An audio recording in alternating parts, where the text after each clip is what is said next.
Ay nako, kung wala kang sasabihin na matino mabuti pa umalis ka na lang muna kasi naiistorbo ako. Wag ka lang gagawa ng kasalanang makakasakit kay mama ha, dahil kapag ginawa mo yon, hindi kita mapapatawad. Ano ba problema mong tao ka? May problema ka ba sa akin? Problema ko? Ikaw mismo. Problema mo rin yung sarili mo. Ano ba problema mo sa akin ha? Sabihin mo nga, yung pagiging malihim nyo. Yan ang problema. Kailangan ko ba talagang lahat sabihin sa'yo? Sino ka ba? Mama mo nga hindi nagugulit eh.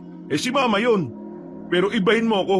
Anak mo ko kaya karapatan ko rin na malaman kung ano nangyayari sa buhay mo. Maliban na lang kung may pinoprotektahan ka kaya malihim ka na masyado.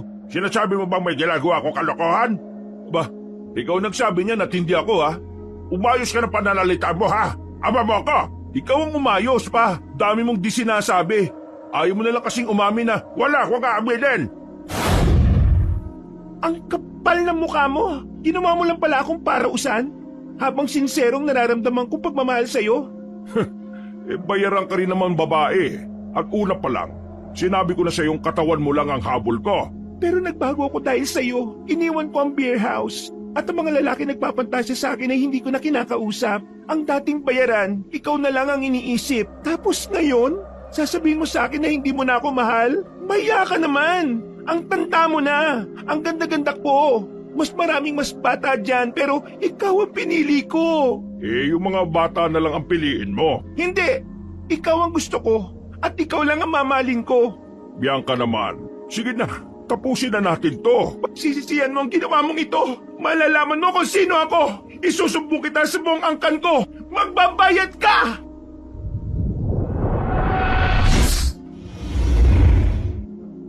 Hindi na naman magkandaugaga ang matandang si Fred noong tanghali ng Martes.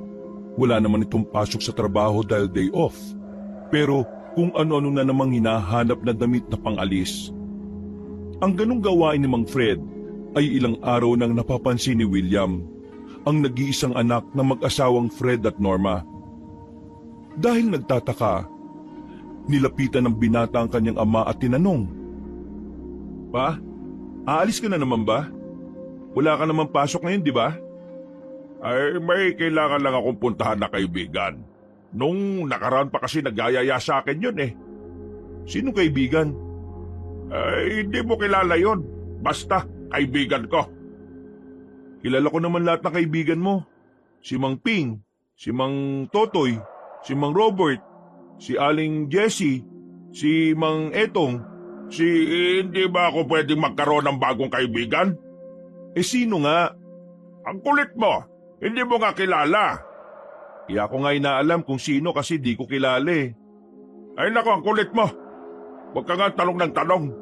Sumasabay ka pa eh. Hirap na nga akong pumili ng susuotin. Talagang pinaghahandaan mo yan ha. Napaka-espesyal naman ang kaibigan mo na yan. Kapag nagsisimba nga kayo ni Mama, nakatsinelas ka lang lagi tapos nakasando eh. Yung short pa yung maong na luma. Minsan nga, wala ka pang ligo eh. Ano bang gusto mong sabihin? Iniistorbo mo na ako eh.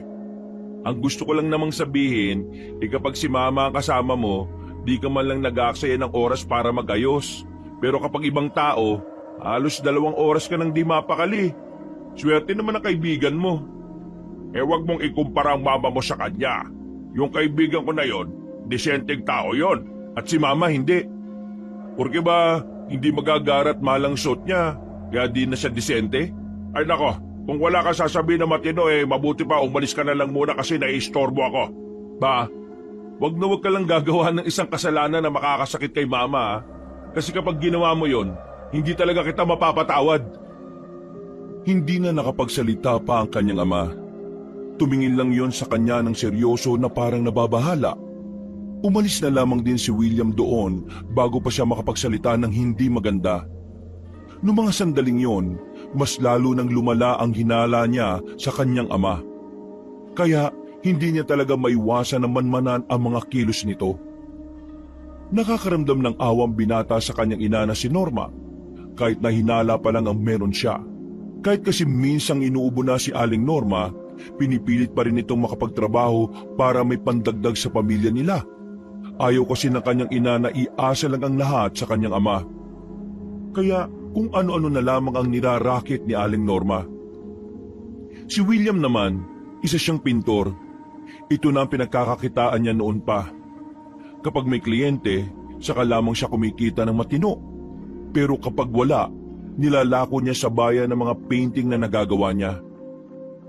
Baka naman tamang hinala ka lang sa ama mo, pre. Ano? Tamang hinala? Sana nga tamang hinala na lang ako. Pero kasi, kung isipin mo may mga nagbago talaga sa kanya eh. Kahit wala siyang pasok, aalis. Hindi na napirmi sa bahay. At ito pa pre noong nakarang gabi, alanganin na umuwi. Tapos amoy pabango pa ng babae. Eh anong klaseng amoy? Parang amoy bulaklak pre. Parang ganon. Baka naman sa sabong ginamit lang sa damit. Baliw. Iba amoy ng sabon namin, hindi ganon. So talagang nambababae ang papa mo. Yun nga ang hinala ko eh. Pero wala pa naman akong malakas na ebidensya. Sakaling mapatunayan mong may kabit nga papa mo, ano naman mangyayari? Biglang natahimik si William. Sa kanya lang napagtanto na hindi rin pala madali na ipagtapat sa kanyang ina kung nagkataon. Batid niyang mas masasaktan ng nanay niya at yun ang hindi niya yata kakayanin. O ano, hirap di ba? Oo nga, mahirap nga. Kawawa naman si mama kapag nagkataon. Pero kung sakaling malaman mo ang totoo, maging totoo ka lang din sa mama mo. Kailangan niya malaman yun eh. Kung pati ikaw ililihim mo, para mo na rin niloko ang mama mo. Tumango na lamang si William. Sang-ayon siya sa sinabi ng kanyang kaibigan. Tinapik na lang niya ito sa balikat at nagpasalamat. Masaya si William kahit na papaano dahil may kaibigan siyang gaya ni Omar, na laging handang magbigay ng magagandang payo sa kanya kapag nalilito siya sa mga bagay-bagay. Matapos ang pag-uusap na yon, umuwi na lamang din muna si William para ituloy ang kanyang pinipinta. Ilang tasa na naman ng kape ang nilagok niya para lang manatiling gising ang kanyang diwa. Kinahapunan, nakaramdam na rin siya ng pagkabagot. Kinuha na muna niya ang painting at ipinasok sa bodega sa gilid lang din ng kanilang bahay. Sakto naman nakakauwi lang din ng kanyang inang si Norma. Katatapos mo lang ba magpinta, anak? Opo ma. Kaso may kulang pa yun eh. Kaya bukas ko na itutuloy. Nawawala na ako ng sipag eh. Siya nga pala ma. Bakit ang aga niyo yata ngayon? 5:00 pa lang. Hindi pa tuloy ako nakakapagsahing at nakakapagluto ng ulam. Ako na magluluto. Magpahinga ka na lang muna at maghugas ka ng kamay mo. Ako na po magluluto ma. Alam kong pagod din kayo kakalako ng tinda niyo eh. Ako na nga. Espesyal ang araw na ito sa akin. Anibersaryo ng kasal namin ng papa mo. Nawala ang ngiti ni William nang marinig yon. Hindi naman dahil sa di siya masaya. Bigla na lang kasi niyang napagtanto kung gaano kahalaga kay Aling Norma ang mga bagay na mukhang limot na ng kanyang ama. Nasaan ba ang papa mo? Akala ko ba wala siyang pasok ngayong araw sa factory? Umalis siya kanina eh. May kikitain lang daw na kaibigan. Pambihira naman. Hindi niya yata naalala kung anong espesyal na araw meron ngayon. Ay nako, tumatanda na talaga ang papa mo. Makakalimutin na eh. Napangiti na lamang si William. Gusto niya sanang sabihin na kaya hindi naalala na kanyang ama ang anibersaryo nila ay dahil maaaring abala na sa ibang babae ang kanyang ama. Pero hindi na lamang niya sinabi dahil wala rin naman siyang katibayan na nagloloko nga ang kanyang ama. Hinayaan na lamang niya si Aling Norma na gawin ang gusto nito. Tinulungan na lamang niya ang ina na magsibak ng kahoy. Inutusan siya nitong bumili sa palengke habang hindi pa nagliligpitan ang mga tindahan. Habang naglalakad, nakasalubong naman niya si Mang Natoy, ang kilalang manghihilot at manggagamot sa kanila. Ang matandang hindi makaalis ng bahay nang walang daladalang hotdog sa bulsa. O Mang Natoy, pambihira, may hotdog ka na naman bitbit ha? Alam mo naman, hindi ako mabubuhay ng walang hotdog. Kumusta naman pala mama mo? Magaling na ba ang pilay niya sa paa? Opo, magaling na po. Nung nakaramba po, nakakapaglakad-lakad na rin siya na maayos. Sabihin mo sa mama mo, wag na muna siyang maglalakad ng malayo, ha? Kahit kasi magaling na yon, kapag napagod o na-stress ang paa niya, pwedeng mamaga ulit yon. Marupok na kamo mga buto at mga laman ng mga paa ng mama mo. Kapag nabugbog mas madaling namamaga. Sinabihan ko naman po siya nung nakaraan eh. Ang kaso, ayun, naglalako pa rin siya ng mga tinda niya. Ayaw papigil eh. Ay, naku, ito talagang si Norma, oh. Ganyan na talaga yan nung araw pa. Napakasipag. Alam mo, kung hindi niya lang napangasawa ang ama mo, baka mayaman na yan. Di, para nyo na rin sinabi na hindi dapat ako isinilang. Ay, hindi naman ganun ang ibig kong sabihin. Ang sakin lang, nung araw kasi matalinong estudyante ang mama mo eh. Pero nang dumating ang papa mo, ayun, nabaliw sa pag-ibig. Mahal na mahal pala talaga ni Mama si Papa no? Ay nako, oo, mahal na mahal talaga.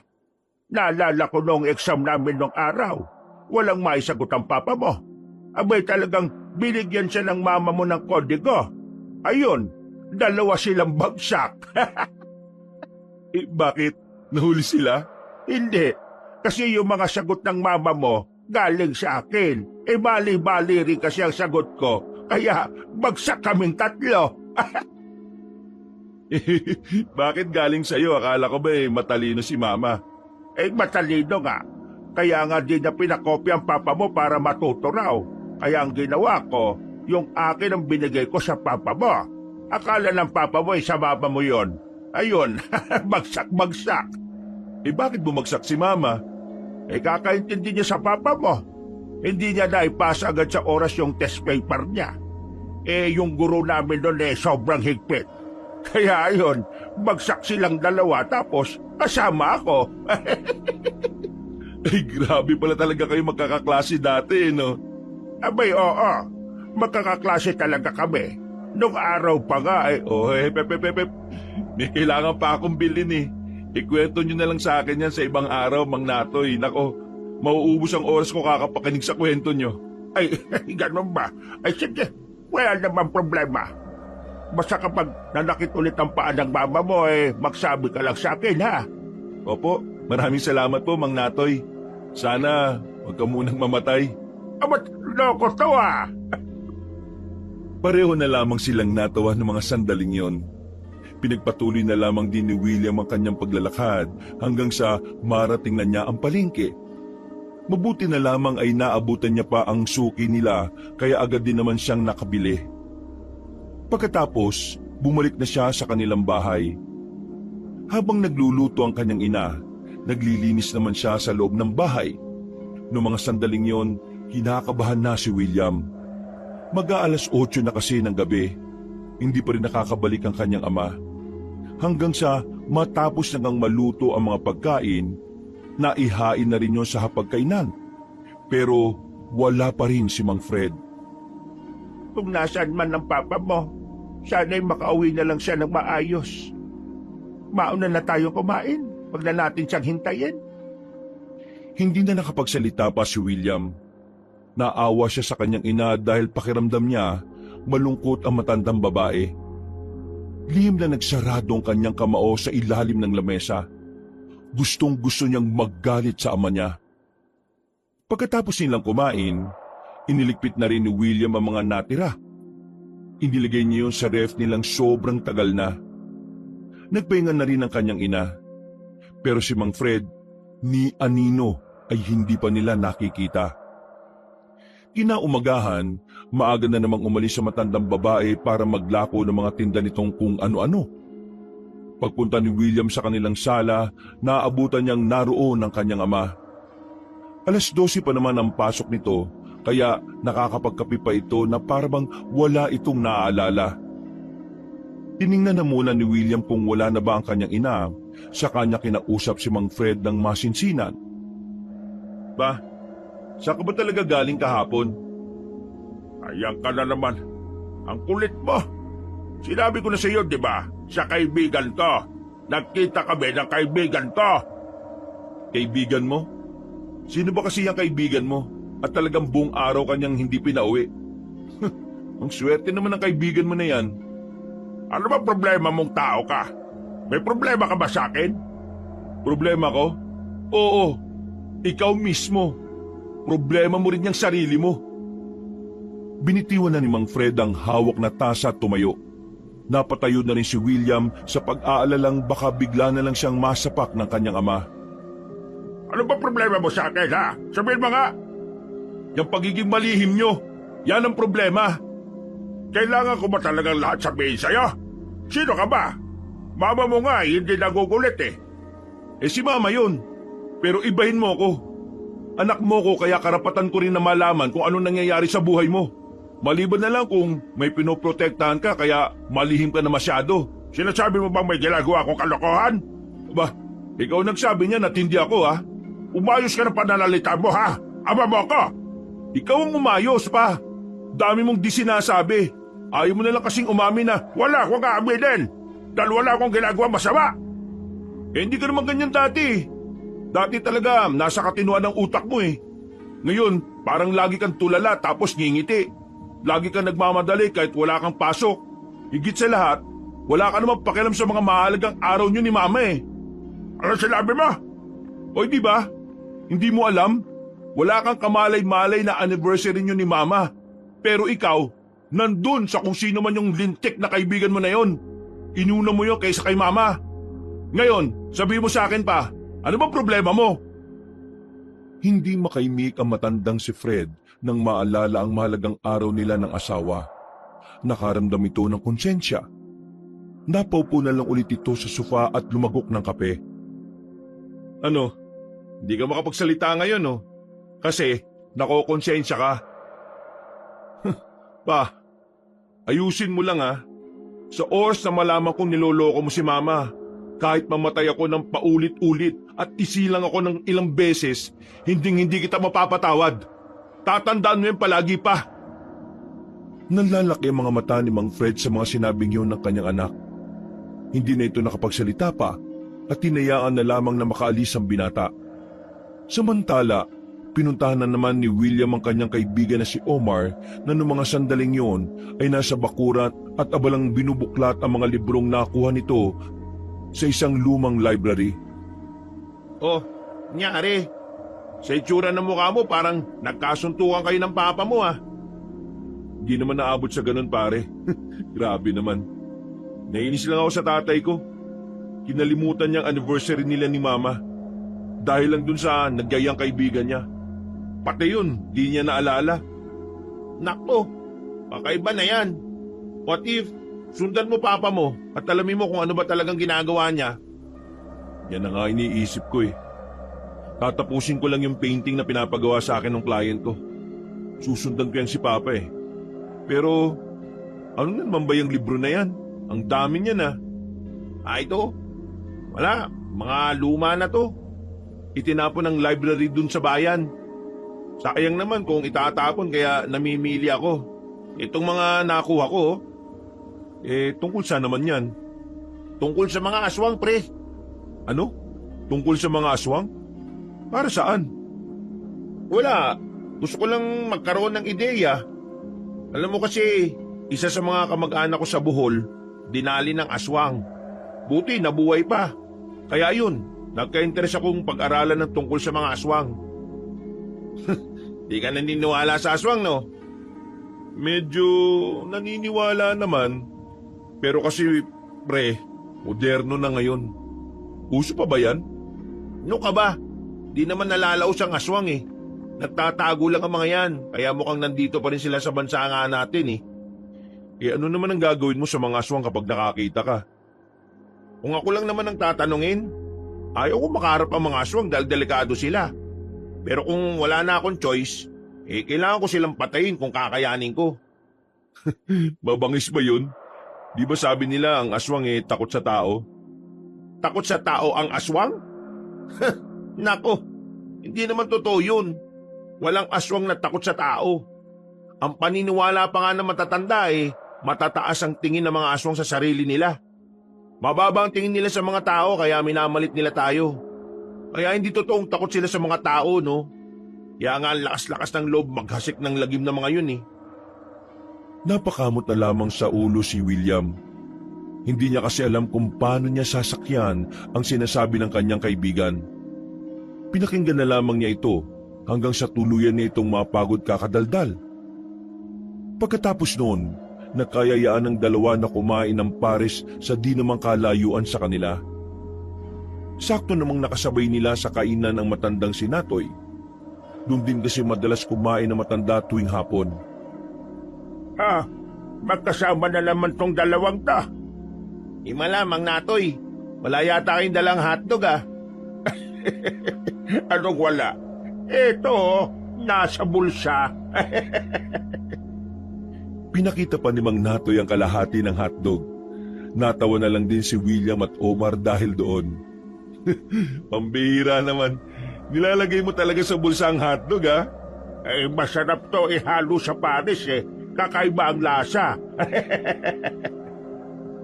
Noong mga sandaling yun, marami silang napagkwentuhan ng matandang si Natoy. Hanggang sa napunta na nga ang usapan nila tungkol sa aswang. Ayon sa matanda, matagal nang namamalagi ang mga aswang sa mga probinsya. Pero lumalagi lang ang mga yon sa mga pinakaliblib na parte ng kagubatan. Habang nagkukwento ang matandang lalaki, hindi maiwasan ni William na hindi kilabutan. Kahit na natatawa-tawa siya, meron siyang nararamdamang kaba dahil sa mga naririnig niyang kwento. Ang aswang ba nagpapatuli rin? Ay oo naman, pero hindi ko lang alam kung ano ang pamamaraan nila. Pero nagpapatuli rin sila. Kailangan nila yun para makalikha sila ng mga bagong aswang na natural. Natural? Hindi ibig sabihin, may mga peke? Hindi naman peke. May mga aswang na pinanganak na hindi naman talaga aswang. Mga biktima sila ng tinatawag na yanggaw. Walang ideya ang binatang si William kung anong sinasabi ni Mang Natoy. Noong mga sandaling yon, pinakikinggan niya lang ang usapan ng dalawa. Hindi niya magawang intindihin ang tungkol sa aswang. Mas iniisip niya kasi ang kanyang ina. Kaya nang matapos na siyang kumain, nagpaalam na muna siya sa dalawa at umuwi na rin sa kanilang bahay. Pinagpatuloy na lamang niya ang kanyang painting.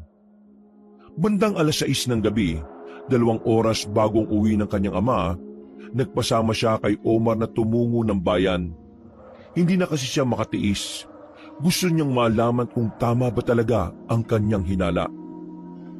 Konting oras na lang, papauwi na rin yung si Papa. Sigurado kang ayos lang dito tayo maghintay? Hindi naman niya tayo makikita rito? Hindi yan. Sa kabila na yung labasan nila Habang naghihintay ay pumapapak sila ng siomay sa gilid. Makalipas nga lang ang ilang minuto, nakita na nilang naglalabasan na ang mga trabahador ng factory. Umayos na sila ng pagkakaupo at hindi inalis ang mga mata roon. Hanggang sa nakita na nga nila ang matandang si Fred na lumabas na rin. Nung una ay normal lang naman ang nakikita nila. Pero maya-maya lang, merong babaeng lumapit sa ama ni William. Babaeng parang kasing edad lang nilang magkaibigan.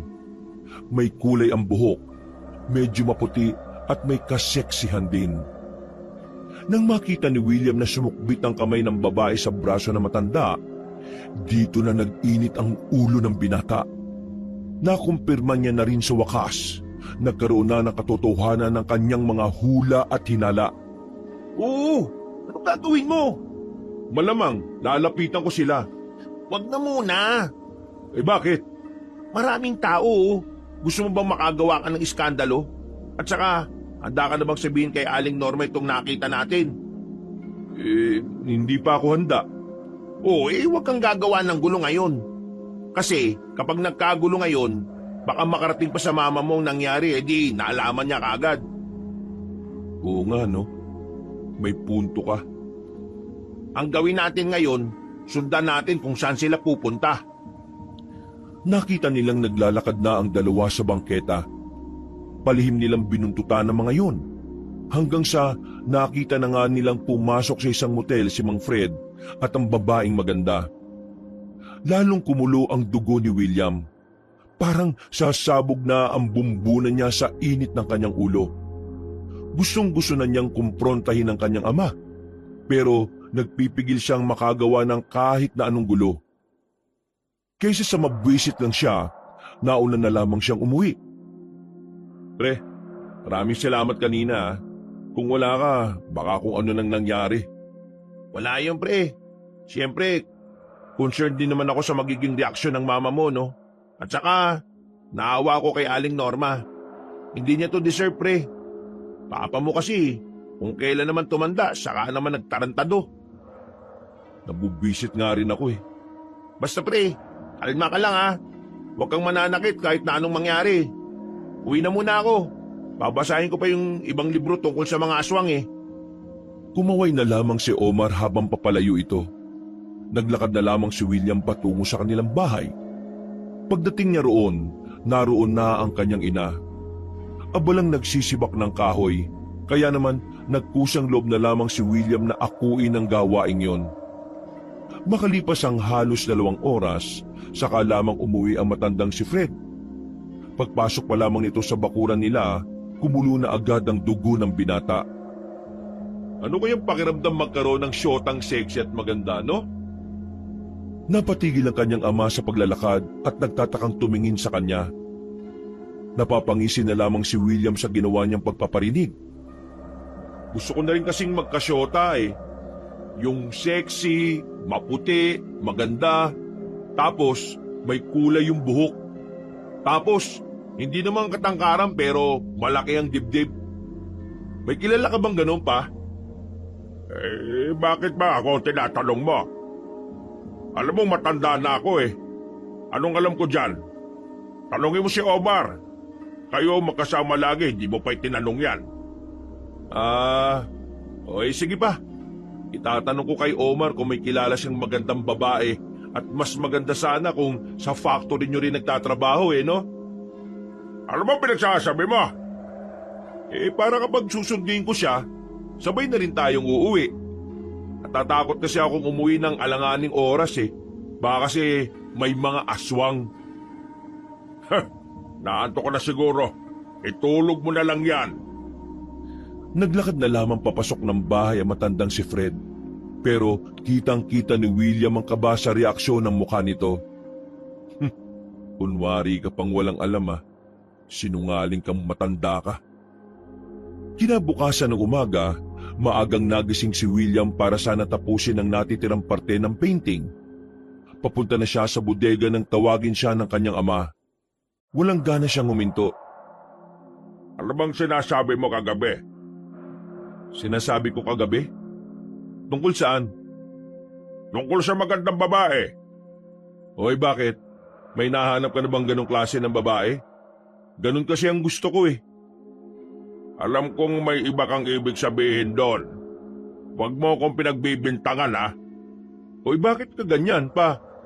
Wala naman ako sinasabi ah. Ayusin mo, William. Ayusin mo. Ikaw ang umayos pa. Kasi ikaw ang may diferensya dito. Wala kang karapatang magbanta ngayon ha.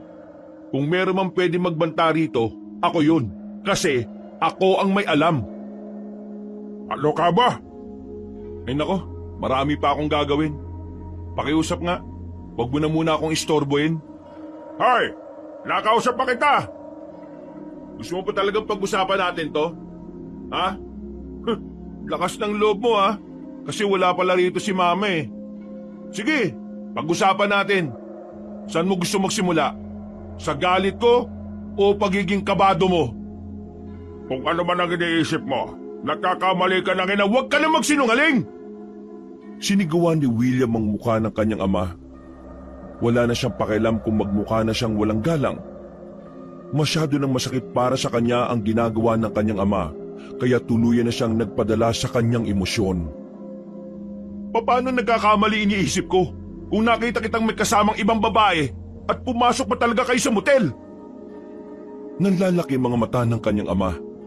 Hindi makapaniwala si Mang Fred na lalabas yun sa kanyang bibig. Hindi ito makapagsalita.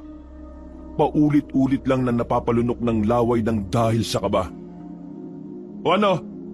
Paano mo ipapaliwanag sa akin yon? Anong ginawa niyo ng babaeng maganda, sexy at halos kasing edad ko lang? Anong ginawa niyo sa motel? Nagkwentuhan? Naglaro ng tagu-taguan? Nag-iyakan? Ano? Nagbilangan ng buhok sa katawan niyo? Ano, hindi ka na nakapagsalita? Nang mapalakas na ang boses ni William, ay hinila na siya ng kanyang ama papasok sa loob ng bahay. Malakas namang hinawi ni William ang kamay ng kanyang ama. Huwag mo muna itong sasabihin sa mama mo, ha? Ako magtatapat sa kanya. Gano'n nakatagal? Sumagot ka! Mag-aapat na buwan na. Kunyemas na buhay naman talaga to. Hindi ka ba naaawa kay mama? Napakawalang hiya mo naman. Alam mo ba yon? Nagsisikap si mama para tulungan tayo sa panggastos. Nagkakasakit na nga minsan si mama, pero ikaw, nagpapakasarap ka sa piling ng ibang babae. Kadiri ka! Kung kailan ka tumanda, saka ka gumanyan. Nakakahiya ka! Nakakasuka ka! Naiintindihan ko ang nararamdaman mo. Hindi! Hindi mo to maiintindihan kahit na kailan. Kasi kung naiintindihan mo ko, dapat hindi mo gagawin yon. Sabi mo na mamaya kay mama ang kalokohan mo, ha? Kapag hindi mo sinabi, ako magsasabi sa kanya. Ito tatandaan mo. Kapag nakita kong umiyak si mama mamaya, kakalimutan kong ama kita. Malakas na isinarado ni William ang pintuan. Naglaglagan pa lahat ng nakasabit doon. Naiwan namang napapangangan na lamang ang matandang si Fred. Habang si William naman, takbuhan niya ang kanyang kaibigan. Pre, tama lang na kinumpronta mo na yung papa mo. Pero kumalma ka na muna, ha?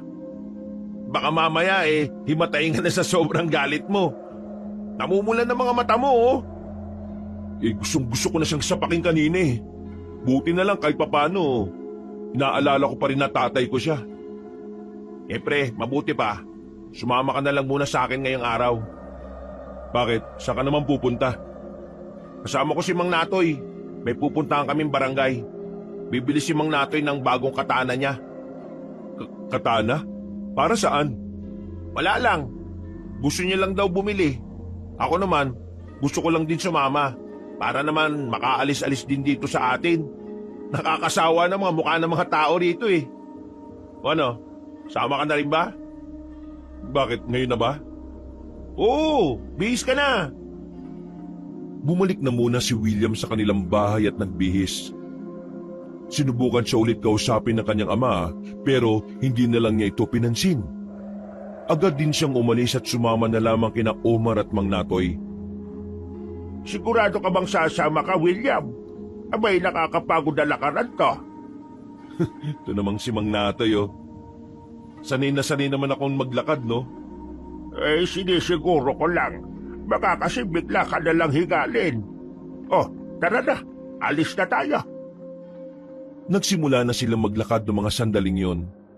Mahangin naman at makulimlim ang kaulapan, kaya hindi naman gaanong mainit. Sa kanilang paglalakad, ay nakwento na naman ni Mang Natoy ang mga karanasan nito tungkol sa mga aswang. Tahimik lang na nakikinig ang binata. Habang si Omar naman ay tuwang-tuwa sa mga naririnig mula sa matandang manggagamot.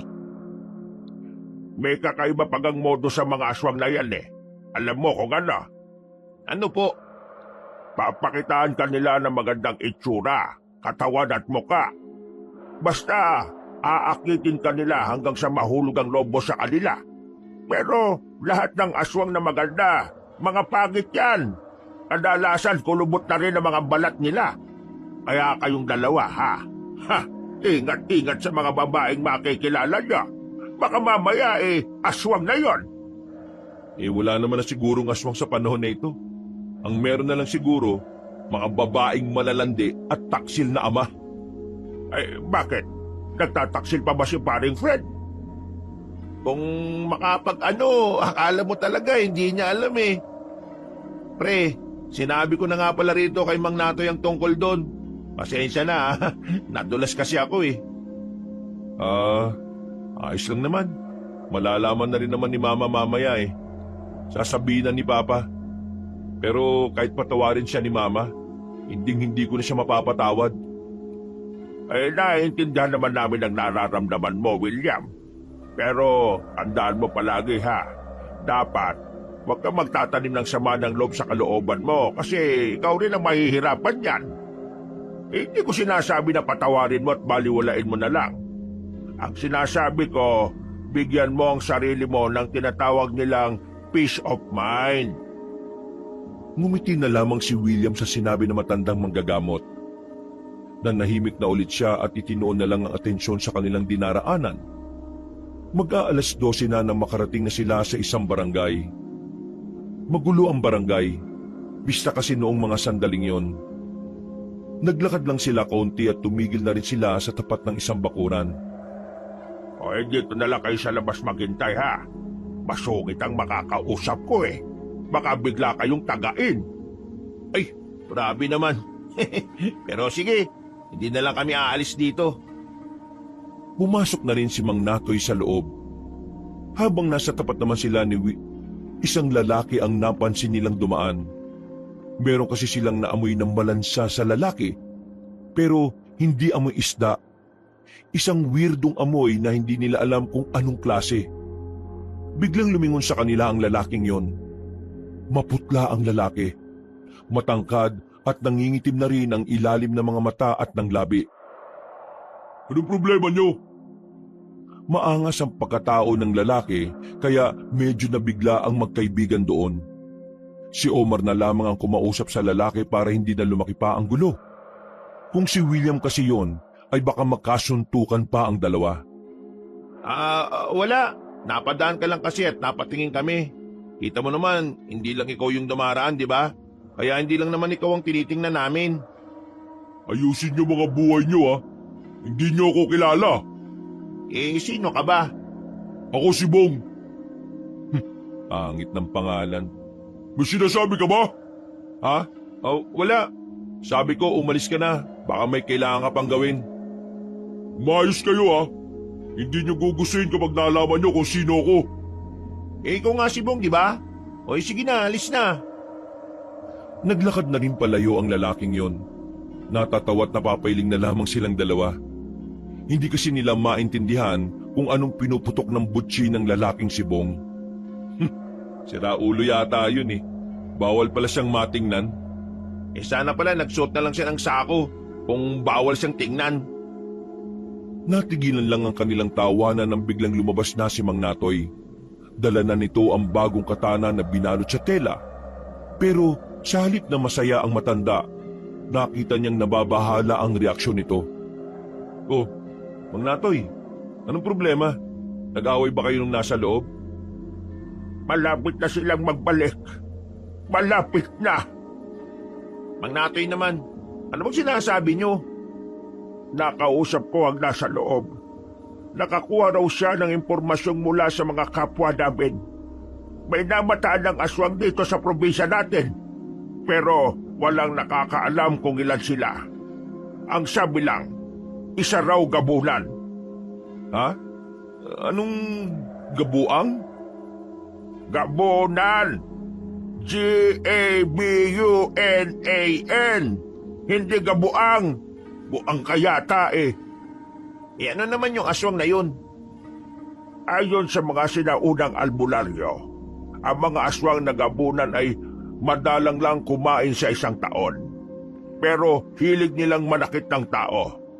May malalim silang galit sa mga tao kaya kahit di sila nakain palagi, pumapatay pa rin sila. Sila rin daw ang pinakamalakas na aswang. Hindi makasabat si William sa mga sandaling yon. Hindi rin naman kasi niya alam ang sasabihin niya tungkol doon.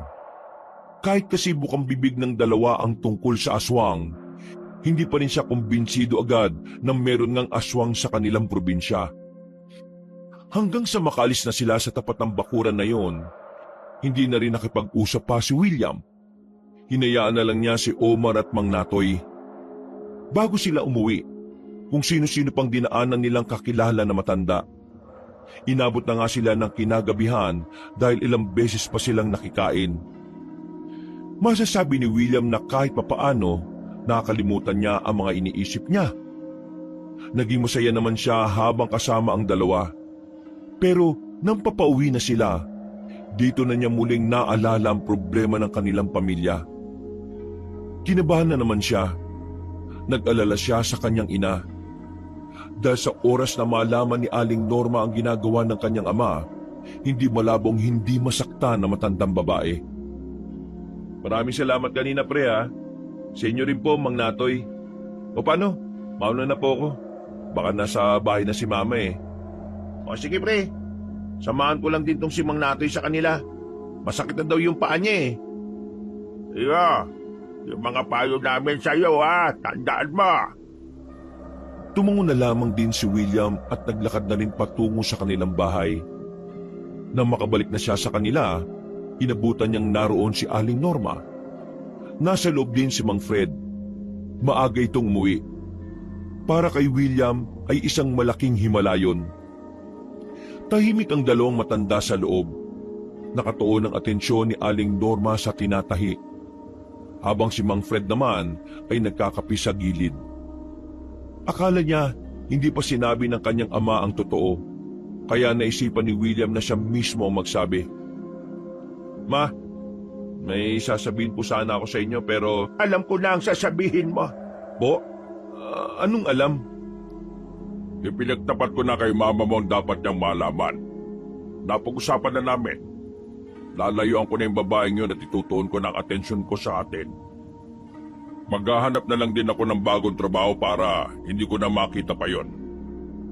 O tapos? Yun na. Yun na yun.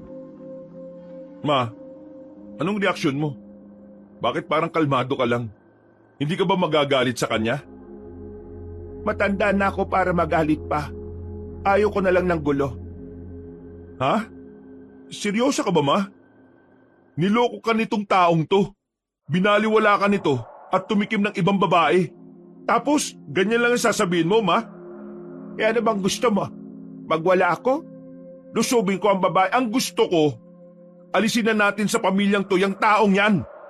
Hindi ka na niya nirespeto. Hindi niya na ako nirespeto. At mas lalong hindi niya nirespeto ang pamilya natin. Wala naman ako sinasabi na ayos lang sa akin ang lahat. Nasasaktan ako pero ayaw ko na lang magulo pa ang pamilya natin. Nangako naman na ang papa mo na aayusin niya ang gulong ito. Kaya bibigyan ko siya ng pangalawang pagkakataon. At naniwala ka talaga na kaya niya magbago. Ma, hindi ito ang unang beses. Akala mo ba hindi ko alam na nagloko na rin siya dati? At hindi mo lang sinabi sa akin pero nalaman ko pa rin. Anak, maintindihan mo rin ako balang araw. Hindi! Hindi kahit na kailan! Hindi ko maintindihan ang pagpapakatakan nyo ng ganito. Hindi!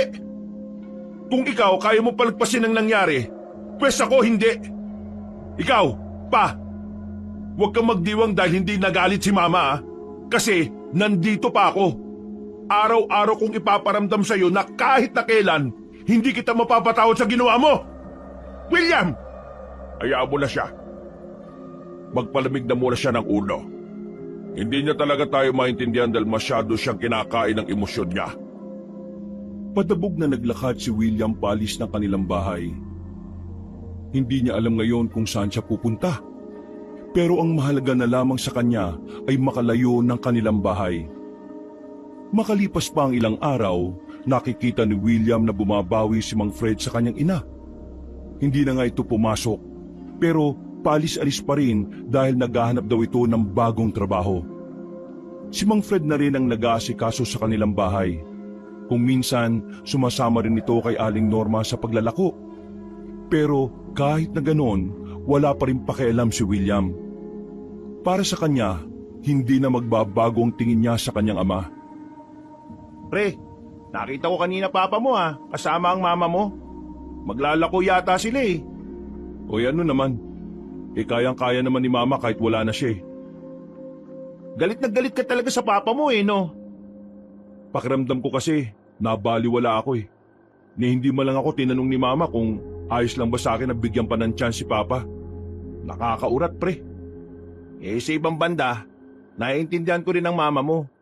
Ayaw lang talaga siguro niyang masira ang pamilya niyo, kaya siya ganon. Isira na nga ang pamilya namin eh, nung nagloko pa lang si Papa. At hindi na mababalik yun sa dati kahit na hindi niya palayasin si Papa. Hindi ako naniniwalang nagbago na yung taong yun. Malakas ang kutob ko na gumagawa pa rin ng katarantaduan niyang si Papa. Sama mo ako mamaya ah. Oh, saan naman? Susundan ko si Papa. Sabi niya, ngayon na raw ang unang pasok niya sa bago niyang trabaho eh. Panggabi daw siya. Makalipas ang ilang sandali, magkasama na naman silang magkaibigan.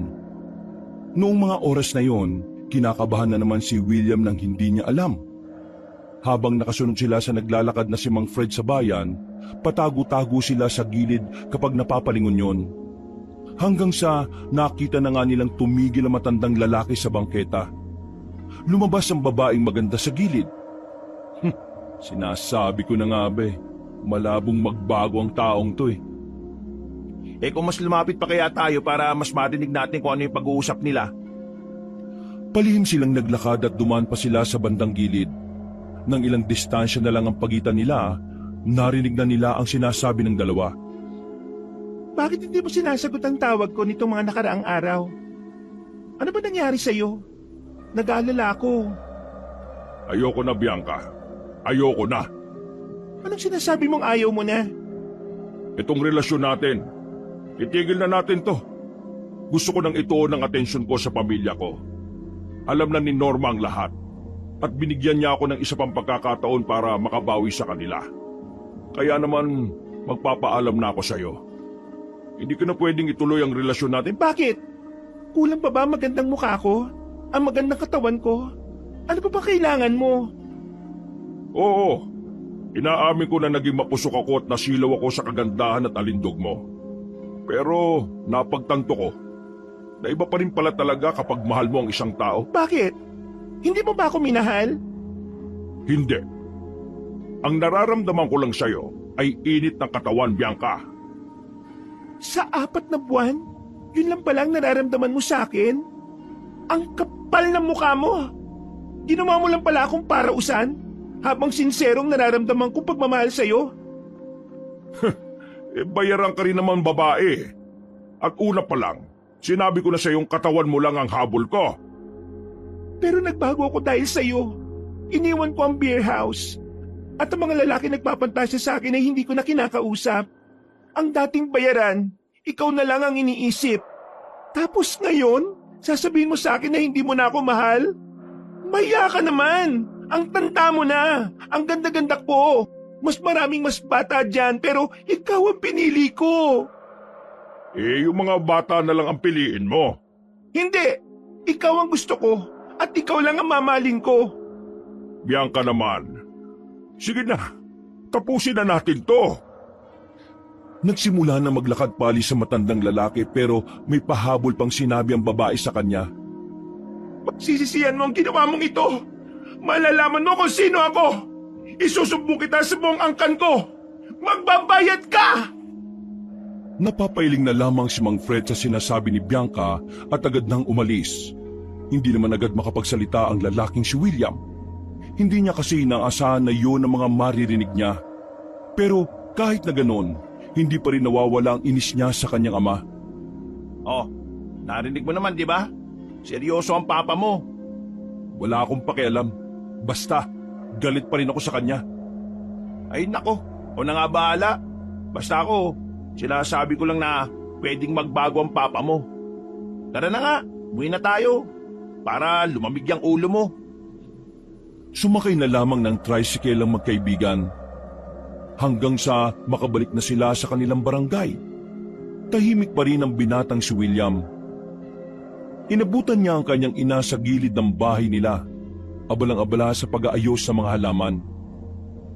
Kumain ka na? Nakapagluto na ako kanina. Ay, siya nga pala. Dumaan dito ang isa sa mga kliyente mo. Nagbigay siya ng dagdag na bayad. Ang ganda raw kasi ng painting na ginawa mo. Tumungo lang ang binata. Papasok na sana siya sa loob ng bahay pero nagsalita ulit ang kanyang ina. Anak, patawarin mo sana ako sa desisyon ko. Maiintindihan kita kung bakit hindi mo na ako kakausapin. Pero, William anak, maikli lang ang buhay. Huwag na nating ilaan ang buhay natin sa mga bagay na makakapagpabigat ng kalooban natin. Hindi ko alam kung kailan ko magagawa yung gusto niyong mangyari, ma. Pero, huwag kayong mag-alala. Susubukan ko. Maraming salamat, anak. Bumuntong hininga na lamang si William. Humahanga siya sa kanyang ina. Kakaiba ang pagiging mabuti nitong tao.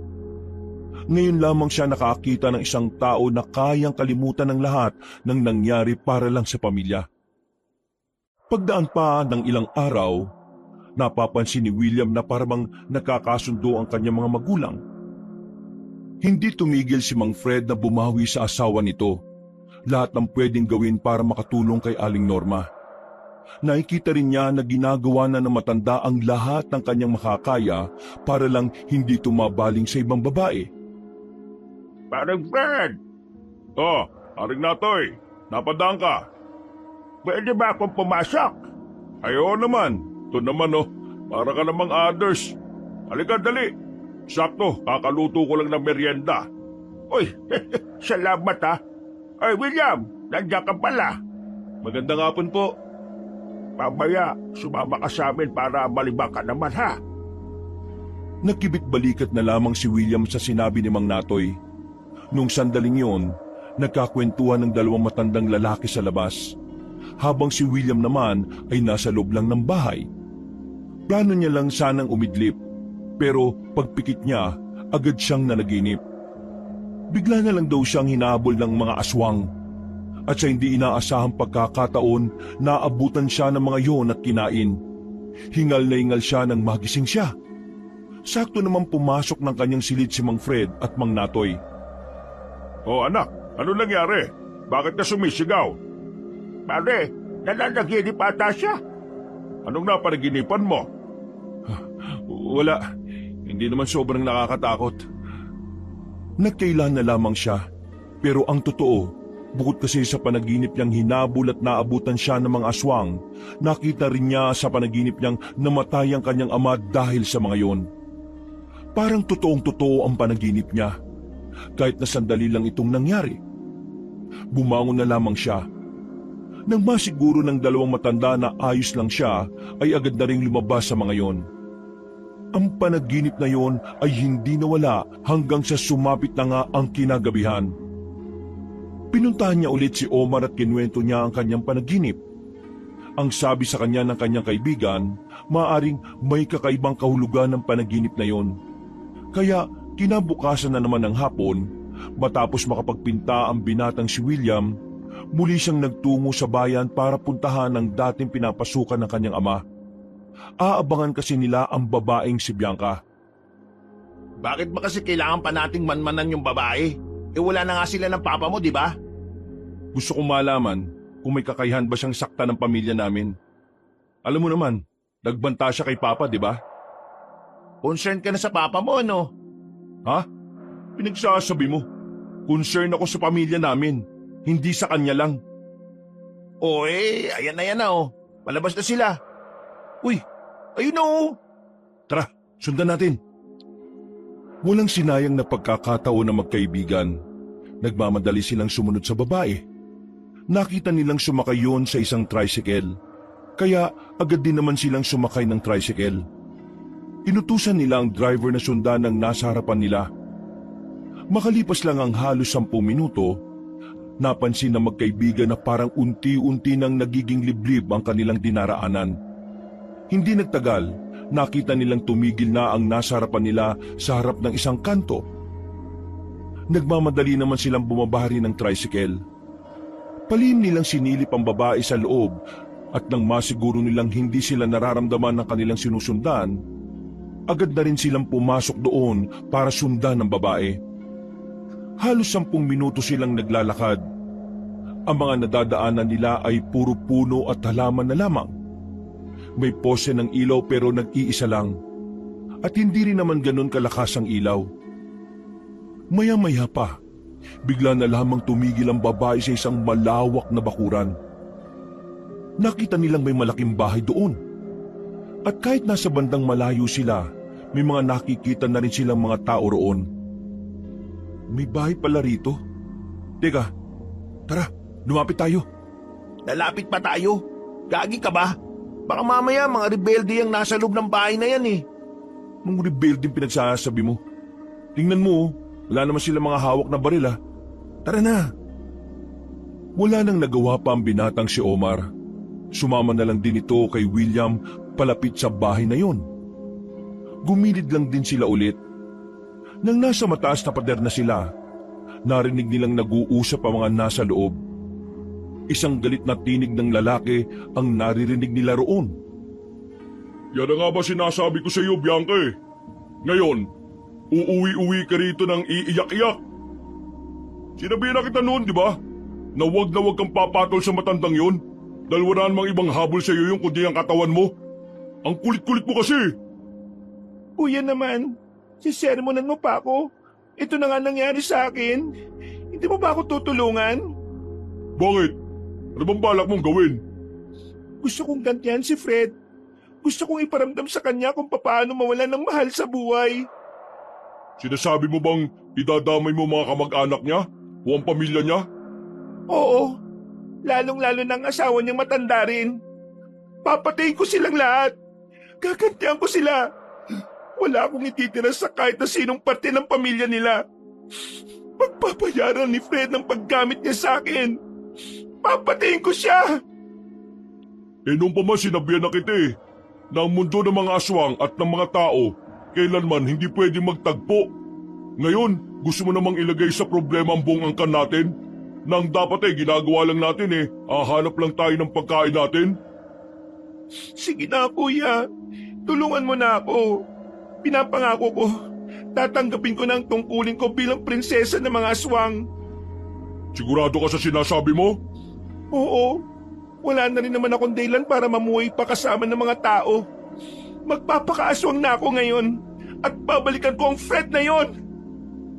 Nang marinig ni William at Omar ang pinag-usapan ng magkapatid, kapwa nagtindigan ng kanilang mga balahibo. Nagulat sila sa kanilang nalaman, lalong-lalo na si William. Kahit naggalit na galit siya sa kanyang ama, hindi niya maiwasan na hindi mag-alala para sa kanyang ama. Ngayong nalaman niya na aswang ang naging kabit ng kanyang tatay, batid na rin niyang anumang oras ay maaaring malagay sa alanganin ang buhay nilang lahat. Paalis na sana sila roon nang matapakan ni Omar ang nakatabing bote sa gilid ng pader. Dahil dito ay nakalika sila ng ingay. Dahilan para mabulabog ang mga aswang na naroon. Narinig na lamang nilang lumabas ang mga yon sa bakuran. Buti na lang ay nakalipat agad sila sa kabila. Kita nilang hinahanap sila nila Bianca. Kabadong malala ang dalawa. Nakakadagdag pa ng kanilang kaba ang mga naririnig nilang umaangil. Kailangan na talaga nating umalis. Mga aswang pala mga hinayupak na to. Ngayon, naniniwala ka na ba sa akin na may aswang dito? Oo na, kaya kailangang umalis na tayo rito. Habang nasa iba ang atensyon ng mga aswang, hindi na sila nagsayang ng oras. Maingat na silang naglakad paalis. Hindi na rin naman sila nasundan ng mga yon. Noong mga sandaling yon, ang unang pumasok sa kanilang isipan ay agad na makausap si Mang Natoy. Kailangan nilang ipaalam kung ano ang kanilang nalaman. Pagdating nila sa kalsada, ay maswerteng nakapara agad sila ng masasakyan. Habang nasa biyahe ay hindi nila maiwasang hindi kabahan. Kahit papalayo na sila, tingin pa rin sila ng tingin sa likuran. Nang makabalik sila ng kanilang barangay, ay agad nilang tinungo ang bahay ng manggagamot. Mang Natoy! Mang Natoy! Ano bang sinisigaw-sigaw nyo dyan? Para magalit ang kalapit na bahay. Mang Natoy, nakakita kami ng aswang. Ng alin? Ng aswang? Ay nako, hindi ako nakikipagbiruan sa inyo ha. Umayos kaya. Ito naman, hindi naman kami nakikipagbiruan eh. Ang totoo nga niyan, kakaibang twist to. Yung kabit kasi ni Papa, sinundan namin siya kung saan siya nakatira. Nang makarating kami sa bahay nila, narinig namin may mga kausap siya. Tapos, binanggit niya na mga aswang sila. At ang plano nila, gantihan ang pamilya namin. Aatakihin ng mga aswang ang pamilya namin. Ay Diyos ko, hindi ako makapaniwala. Teka, alam niyo ba kung paano puntahan ang sinasabi niyong lugar ng mga aswang? Opo, kabisado po namin. Wala na muna tayong pagsasabihan nito ha. Atin-atin lang muna. Sasabihin ko na muna ito sa mga kasamahan ko, ha? Kayong dalawa, Mag-iingat kayo. William, bukas ng umaga pupunta ako sa inyo. Maglalagay tayo ng mga pangontra sa bahay ninyo para walang makapasok na aswang. O sige na, umuwi na muna kayo sa inyo. At kapag may nangyaring masama, tawagin nyo lang kagad ako, ha? Umuon na lamang ang dalawang binata. Naghiwalay na sila ng landas. Pag-uwi ni William, agad niyang kinausap ang kanyang ina at ama. Wala na siyang pakialam kung maniniwala ang mga ito o hindi. Ma, wala ka bang ibang kamag-anak na pwede nating matirhan pansamantala? Kailangan kasi nating umalis dito sa lalo madaling panahon eh. Ha? Teka naman. Bakit naman tayo aalis dito? Atin naman ang bahay na ito William, ano ba nangyayari? May nakaaway ka ba? Hindi ko alam kung maniniwala kayo sa sasabihin ko pero sinundan kasi namin ni Omar yung kabit ni Papa, si Bianca. Narinig namin na may kinakausap siya. At sa bibig nila mismo nang galing ang salita na aswang sila. Balak ni Bianca na gantihan si Papa at ang buong pamilya natin. Ma, yung kabit ni Papa, isa siyang aswang. Ano? William, hindi maganda mga ganitong biro. Alam kong galit ka sa amin pero... Ma, hindi ako gumagawa ng kwento. Ano ka ba naman? Norma, ayaw mo siya muna magsalita. Ma, Pa, mga aswang ang makakalaban natin. Nasabi ko na rin ito kay Mang Natoy. At bukas, pupunta siya rito para tulungan tayo. Lalagyan daw niya ng mga pangontra ang bahay natin para walang makalapit sa ating aswang. Naniniwala ako sa aswang pero hindi ako makapaniwala na hanggang ngayon meron pa rin ganon. Ma, ngayon, meron pa rin. Hindi lang natin alam dati dahil hindi naman sila basta-basta nagpapakita. Madalas, nakatago sila sa anyo ng isang tao. Bukas, hanggat hindi pa tayo nakakahanap ng malilipatan, makakatulong ang mga gagawin ni Mang Natoy. Pero mas maganda sana kung makakaalis tayo. Wala naman kasi akong alam na ibang mapupuntahan Ang mga kamag-anak ko hindi naman kasundo. Karamihan sa kanila mata pobre. Kung kayo na kaya muna ang maunang umalis. Doon na muna kayo kay Paring Natoy. Ako na muna mag-isa rito. Anong gagawin mo rito? Hindi ko alam. Pero kung ano ang maabutan nila Bianca rito, magkakaroon kayo ng pagkakataon na makaligtas. Hindi ka pwedeng maiwan. Baka mamaya kung ano pang gawin sa iyo ng mga taong yon, mga aswang. Naiintindihan ko na gusto mong bumawi. Pero gagamit din sana tayo ng utak paminsan-minsan. Wala rin sa isa yung pagpapaiwan mo Mamamatay ka lang. Sumama ka na sa amin kapag nakahanap na kami ng malilipatan. Bumuntong hininga na lamang ang binatang si William. Sa gabing yun ay hirap na siyang makatulog. Hindi siya dinadalaw ng kahit na kaunting antok. Kinabukasan ng umaga, maagang ang nagtungo sa kanila ang matandang si Natoy. Kasama nito si Omar. Si Omar na parabang naging alalay na ng manggagamot dahil wala na rin makakasama ang dalawa. Pre, maraming salamat Maasahan ka talaga. Alam mo naman na kapag usapang aswang mabilis ako. Isa pa, nag-aalala kasi ang anak mo. Kaya tutulungan ko talaga siya. Hindi ba, William? Opo, tama po. Pre, mamaya ring gabi, dito na muna kami ni Mang Natoy. Magbabantay kami. Sabi kasi ni Mang Natoy malaki ang tsansa na dumating sila sa bayan. Base kasi sa narinig natin, parang atat na makabawi si Bianca. Galit talaga siya sa papa mo. Kasalanan ko ang lahat ng ito. Kung hindi lang sana ako nagkasala, wala sanang ganito. Kung sana, nag-iisip ka bago gumawa ng isang kasalanan, wala sanang ganito. Hindi sana malalagay sa panganib ang buhay ni Mama. Nang dahil sa pagiging immoral at malandi mo, pati kaming nananahimik ang buhay nababahala. Uy, pre! Hindi itong tamang oras para dyan. Kailangan niya marinig to mula sa akin. Kailangan niyang malaman at mapagtanto na ito ang kapalit ng mga ginawa niyang desisyon. Naiintindihan kita, William anak. Kaya nga ngayon, gagawin ko makakaya ko para makabawi sa inyo. Hindi ka dapat bumawi sa akin. Kay Mama ka bumawi. Siya ang niloko mo. Siya ang sinaktan mo. Napatango na lamang si Mang Fred. Hindi na rin ito nagsalita pa at sinimulan na lamang ang paglalagay ng kung ano-anong borloloy sa palibot ng kanilang bahay. Maya-maya pa, natapos na rin silang lahat. Hindi na rin muna pinaglako si Aling Norma dahil na rin sa banta ng mga aswang. Magkakasama na sila sa loob ng bahay. Tamang kape lamang muna habang hindi pa sumasapit ang kinagabihan. Habang si William ay nakatingin lang sa malayo habang nasa bintana. Lumapit sa kanya si Mang Natoy. William, alam kong gusto mong protektahan ang pamilya mo. Pero may mga dapat kang matutunan para magawa yon. Dapat matutunan na alin? Dapat kang matuto kung papaano lumaban. Dapat mong malaman ang iba't ibang uri ng mga aswang. Dapat mo ring malaman kung ano ang pinagmulan nila. Kapag nakalipat kayo at nasa ligtas na lugar na kayo, tutulungan kitang matuto. Dalawa kayo ni Omar. Tingin niyo talaga? Kakayanin ko yan? Oo naman. Alam mo, basta para sa pamilya, kahit gaano kahirap, makakaya at makakaya mo yan. Maraming salamat, Mang Natoy. Pero gusto ko lang malaman kung gaano ba talaga kadelikado kalaban ng mga aswang. May mga kwento-kwento noong kapanahunan daw nila Rizal. Ang mga aswang daw ang pumaslang sa ibang Kastila. Sila rin daw ang lumaban sa ibang Amerikano noon.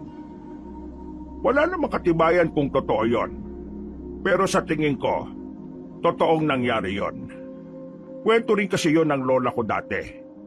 Mababangi sila, malalakas, mabibilis, at walang habas kung pumatay. Hindi nila pinapatawad kahit na sino. Bata, matanda, o kahit may kapansanan, dinadamay nila. Ganon sila magalit. Kaya nga, nag-alala ko para sa mga magulang mo. Hindi malabong mapahamak sila kung wala tayong gagawin para mapigilan yon. Pero, huwag ka mag-alala. Nakausap ko na rin naman ang iba ko pang mga kakilala. Sasamahan nila tayo sakaling may mga aswang ng manggulo rito.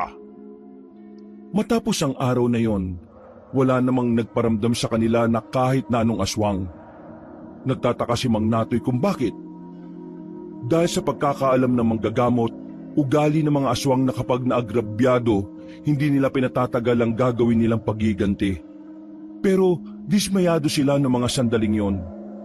Sa kabilang banda, nagpapasalamat pa rin sila dahil kahit na papaano, walang nangyaring masama sa kanila. Sinamantala na rin nila ang pagkakataon. Naganap sila ng maaring lipatan. Sa awa ng Diyos, meron silang nahanap na pinsan ni Mang Natoy. Kinailangan nilang mangupahan para hindi sila matunto ng mga aswang. Ang bahay na kanilang nalipatan ay malapit lang din sa bayan. Kaunting lakad lang, kumbaga nasa boundary lang sila. Mala probinsya pa rin ang paraan ng pamumuhay roon at magkakalayo ang mga kabahayan. Pasensya na kayo, hindi talaga kalakihan ang bahay na ito, ha? Pero mga ilang araw ba kayo rito? Hindi ba kayo aalis ng probinsya natin? Ayos lang naman sa amin ito. Mura lang din naman ang upa. Isa pa, hindi rin kami magtatagal. Kapag nakausap ko na ang kapatid ko, baka umalis na lang kami dito sa probinsya natin. Ay, oo. Mas mainam talagang umalis na lang kayo. Kahit walang paramdam ang mga aswang ngayon, hindi natin masisiguro kung nasa maayos na lagay ang mga buhay ninyo. Mang Natoy, kailan natin itutuloy yung pagsasanay natin? Sa ngayon, hindi ko pa alam. Hindi ka muna pwedeng lumayo, William. Isa ka sa pwede nilang targetin. Hindi ba pwede rito? Hindi ako pwedeng palaging nandito. Baka ako naman ang masundan. Mapahama ko pa kayo. Basta, yung mga naituro ko sa iyo nung una, yun ang mga dapat mong tandaan. Kapag alam mo yon, pwede ka nang makipagsabayan. Sige po. Maraming salamat po. Kapag nakita niyo po si Omar, pakisabing ayos lang naman kami rito. O siya, sige. Paano? Kailangan ko na munang umalis, ha? Mauna na ako. Tawagan niyo na lang ako kapag may problema. Meron namang signal dito. Sige pre, maraming salamat ulit. Naglakad na si Mang Natoy paalis. Bumuntong hininga na lamang si Mang Fred at napansin naman yun ni William. Pero hindi niya pa rin kinikibo ang kanyang ama. Hanggang sa mga sandaling yun kasi, hindi niya pa rin ito napapatawad. Galit pa rin siya kay Mang Fred. Dahil kung hindi dahil sa matanda, hindi naman malalagay ang buhay nila sa alanganin. Pumasok na kayo rito, malamig na dyan. Kainin nyo na itong banana cue na niluto ko. Masarap itong pangmeryenda. Maraming salamat, Ma. Pero busog pa po ako eh. Kakainin ko na lang po yan mamaya kapag nagutom na po ako. Ay, saan ka naman pupunta? Maglalakad-lakad lang. Kakabisaduhin ko ang lugar na ito. Pero kasasabi lang ni paring Natoy kanina na dito na muna tayo sa bahay, di ba? Hindi pa naman gumagabi. Babalik ako kagad. Lumabas na ng bakura ng binatang si William. Kutsilyo lamang ang kanyang daladala. Habang naglalakad sa lugar na yon, may mangilang-ngilang napapatingin sa kanya. Parang alam na agad ng mga taong naroon na hindi siya taga roon. Pero ganun pa man, wala naman siyang nararamdamang panganib mula sa mga yon. Sa kanyang pag-iikot, nagmamasid siya sa lugar. Sa puntong ito pa lang ay inaalam na niya kung may mga aswang ba sa paligid. Sa ilang araw kasi nilang nag-insayo ni Mang Natoy, marunong na rin siyang tumingin kung ano ang aswang sa hindi. Wala namang aswang. Mabuti naman kung ganun. Maglalakad na sana siya pabalik, pero laking gulat niya nang makita niya ang babaeng si Bianca. Hindi na niya namalayan na nagkabanggaan na pala sila. Agad na dumaloy ang kaba sa kanyang sistema, lalo na nang magkatinginan silang dalawa. Pwede ba? Tumingin nga sa dinaraanan mo. Ang laki-laki ko, hindi mo ako nakita? Hindi na muna nakapagsalita ang binata. Nakatingin lamang ito sa mukha ng dalaga. Pingi ka ba? Hindi mo ba ako naririnig? Pasensya na. Hindi ako nakatingin eh. Patanga-tanga? Che! Napalunok ng laway si William. Palagay niya, hindi naman siya kilala ni Bianca. Mabuti na lang talaga at hindi nagpakita si Mang Fred ng kahit na anong larawan ng pamilya nila. Kaya wala itong ideya sa mukha nilang mag-ina. Nang makalayo na ang babae, dali-dali siyang tumakbo paalis. Binalikan niya ang kanyang ina at ama para ibalita ang kanyang nalaman. Pa, Ma, kailangan nating umalis dito. Ha? Kararating lang natin ngayon ha. Ano bang nangyayari? William, ano na naman ba to? Nakita ko yung kabit mo rito, dun sa kabilang kanto. Kaya wala na tayong dahilan para manatili pa rito. Baka isa rin ang lugar nito na tinitiran nila. Hindi tayo pwedeng umalis. Wala na tayong pupuntahan. Isa pa, ilang minuto na lang magagabi na. Madilim na sa labas. Anong gusto mo? Matuntun nila tayo rito? William, anak, baka naman napadaan lang ang babaeng yun dito. Huwag ka masyado mag-isip ng kung ano-ano. Tama ang mama mo. Kumalma ka lang muna. Kumalma? Buhay natin ang nakasalalay dito. Kumalma lang ako? Ayos ka lang ba? William, ano ba? Ang lakas ng lobo magsalita sa akin na kumalma. Pagkatapos mong tumikim ng ibang babae. Tapos gumawa ka ng ganitong klase ng gulot na lagay ang buhay natin sa alanganin. Sasabihin mo sa akin ngayon, kumalma lang ako? Seryoso ka ba talaga? Oo. Kasalanan ko na lahat ng ito. Kaya nga ginagawa ko makakaya ko para maitama ito eh. William naman, kung maggaganyan ka, wala rin namang mangyayari. Mas lalo ka lang hindi makakapag-isip ng maayos kung tensyonado ang utak mo. Sige, sabi mo sa akin, anong ginagawa mo para maayos ang gulong to? Ano? Hindi mo ba nakikita? Nandito ako kasama ninyo. At handa kong isugal ang buhay ko sakaling malagay ang buhay natin sa panganib. Ano bang pwede kong gawin para mapatawad mo ako? Eh di umalis ka sa buhay namin. Yun lang ang paraan para mapatawad kita. Umalis ako sa buhay ninyo. Tingin mo ngayon ko pa kayo iiwan? Eh ginawa mo na nga nung ng babae ka eh. Tama na! Ang isipin natin ngayon ay kung paano hindi nila tayo mararamdaman dito. Huwag ka na magsalita. Ako nang bahala sa pamilyang to. Ako na ang mangunguna rito kasi wala akong aasahan sa'yo. Ngayon ka lang naman nagbibida-bida eh, kasi may kasalanan ka. Ganyan talaga mga basura eh. Para hindi tapon, nagpapanggap na may halaga. William, sumasobra ka na. Totoo naman eh. Isang malakas na sampal ang natanggap ni William mula sa kanyang ina. Gulat siya nang gawin yun ni Aling Norma. Hindi kasi siya sanay ng ganon. Nasanay siya sa kanyang ina na laging mahinhin ng galaw. Natulala si William. Hindi siya makapagsalita. Iniintindi ko ang nararamdaman mo. Dahil alam kong nasaktan ka rin sa ginawa ng papa mo. Pero William, hindi na tamang bastusin mo ang papa mo ng ganito. Kung talagang ayaw mo na siya sa pamilya natin, maiintindihan kita. Pero wag yung parang itrato mo siyang parang hindi niya tayo minahal noon. Nagkamali ang papa mo at ginagawa na niya ng paraan para maitama yon. Huwag mo nang dagdagan ang sama ng loob mo. Hindi ka naman pinipilit na patawarin mo siya. Kung hindi mo pa kaya, edi hindi. Sa ngayon, kailangan nating magkaisa, William.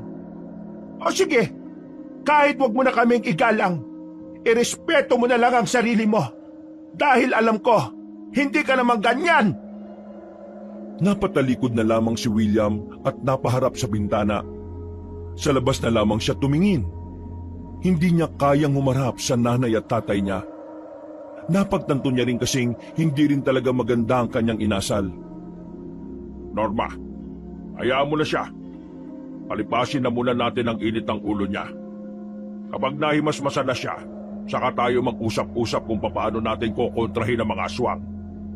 Tara, pumasok na muna tayo sa kwarto. Iniwan na mag-asawa ang binatang si William. Napapailing at naiiyak na lamang si William. Mga ilang sandali lamang ay kumalman na rin ang kanyang kalooban. Nang may masmasan ay agad niyang kinausap ang kanyang mga magulang. Nagkasundo rin naman sila at napag-usapan ang mga bagay na dapat nilang gawin. Sumapit ang kinagabihan. Para silang mga paniki na gising na gising. Nagbabantay lamang sa paligid. Kung minsan pa ay pasilip-silip sa kung saan-saan. Walang aswang. Pero hindi tayo dapat makampante. Ang sabi ni paring Natoy, ang mga aswang minsan hindi mo mararamdaman kasi kaya nilang kumilos na parang normal na tao. Yun ang dahilan kung bakit hindi ko kagad nalaman na aswang pala si Bianca. Nung nakakasama mo si Bianca, wala ka bang nakikita sa kanya na kahinaan niya? Kahinaan? Hindi ko alam. Wala ko nakita eh. Ang tingin ko lang kasi sa kanya noon isang pangkaraniwang babae. Naudlot ng kanilang usapan nang biglang may nakita silang nakatayo sa tapat ng kanilang bahay. Isa yung lalaki na parang kasing edad lang ni William. Nang tingnan maigi ni William ang lalaking yon, doon na niya napagtanto na yun ang lalaking nakasagutan nila sa kabilang barangay. Nanlaki ang mga mata niya. Napagtanto niya na ang lalaking yon ay ang kausap ni Bianca. Ibig sabihin lang nito, magkapatid pala ang dalawa. Oh, bakit? Ang lalaking yon, siya ang kapatid ni Bianca. Aswang din yan. Paano niya nalaman na nandito tayo? Hindi. Mukhang hindi niya alam na tayo ang nasa loob. Pero nakakaramdam siya. Huwag na lang tayo mag-ingay. Nakahinga ng maluwag ang mag-ama na makitang umalis na rin ang lalaking yon. Dahil doon, mas lalong napagtanto ng mag-ama na talagang hindi na sila ligtas sa lugar na yon. Pero hindi rin naman nila alam kung saan sila pupunta. Buong akala nila ay nasa maayos na silang kalagayan dahil hindi naman nalaman ng mga aswang na naroon sila. Pero yun lang pala ang kanilang akala. Dahil maya-maya, habang nakahiga na sila, nagsimula na rin silang makaramdam ng kakaiba sa paligid. Naririnig niyo ba ang naririnig ko? Oo, ma. Dito lang kayo. Sisilipin ko kung sinong nasa labas. Pa, simulan mo nang tawagin si Mang Natoy. Marahang sumilip si William sa siwang ng bintana. Maliwanag naman sa labas kaya nakita niya kung sino ang mga naroon. Hindi niya kilala. Mukhang hindi rin taga roon ang mga yon. Kinabahan na si William, lalo na nang makita niya roon ang lalaking si Bong. Ilang sandali pa, lumapit na ang lalaki sa pintuan at kumatok ng ilang beses. Magandang gabi! Kung sino man ang nasa loob ng bahay na to, gusto lang sana namin makasiguro. Narito ba yung taong si Fred? Hindi sila sumagot, kaya naman ilang beses pa rin silang kinakatok ng lalaki. Noong mga sandaling yun, kailangan na nila yung harapin. Para kasing wawasakin na ni Bong ang pintuan nila kung hindi ito kusang bubukas. Nakaisip ng paraan si Aling Norma. Magtago kayong dalawa, bilis. Bakit?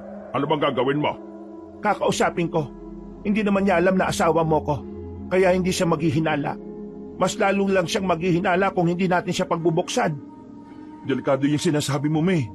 Wala tayong ibang magagawa. Kailangan nating subukan. Nagtiwala na lamang sila sa matandang babae. Sinunod nila ang gusto ni Aling Norma. Pumasok sila sa silid at isinarado ang pinto. Mula roon, narinig nilang kinausap na ni Aling Norma ang aswang na si Bong.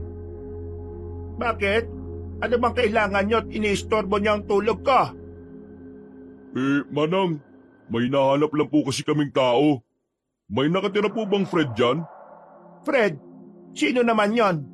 Walang Fred dito. Ako lang ang nakatira dito. Nancy ang pangalan ko. Bakit mo naman naisip na may nakatirang Fred dito?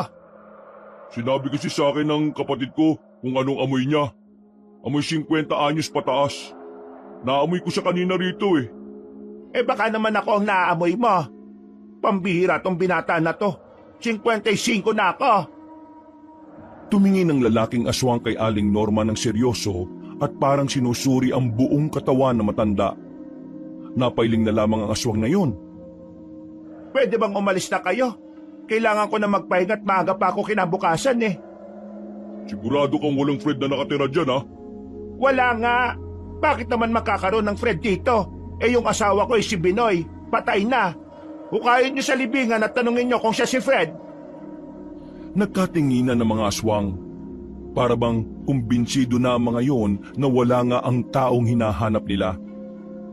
Tumangutango na lamang ang lalaking si Bong. Sandali pa itong sumilip sa loob at saka naglakad na rin paalis. Nang isara na ni Aling Norma ang pinto, bigla na lamang itong napasandal sa dingding. Nakahinga na rin sila ng maluwag. Agad namang nilapitan na mag-ama ang matandang babae. Ayos ka lang ba, Norma? Oo, ayos lang naman ako. Akala ko kung ano nang mangyayari. Wala na sila. Umalis na sila. Ma, mukhang kailangan na talaga nating umalis rin dito. Halatang hindi sila kumbinsido eh. Yung ideya na naamoy kanila rito, ibig sabihin lang nun, naghihinala talaga sila. Norma, tama ang anak natin. Kailangan na nating umalis. Baka mamaya bumalik sila. Sige, kung yan talaga ang mas makabubuti sa atin. Huwag na siguro muna tayo magdala ng gamit para walang sagabal. Pero yung itap, yun ang dadalhin natin. Tig-isa tayo pa. O sige na. Tara na't simulan na natin ang pag-alis dito.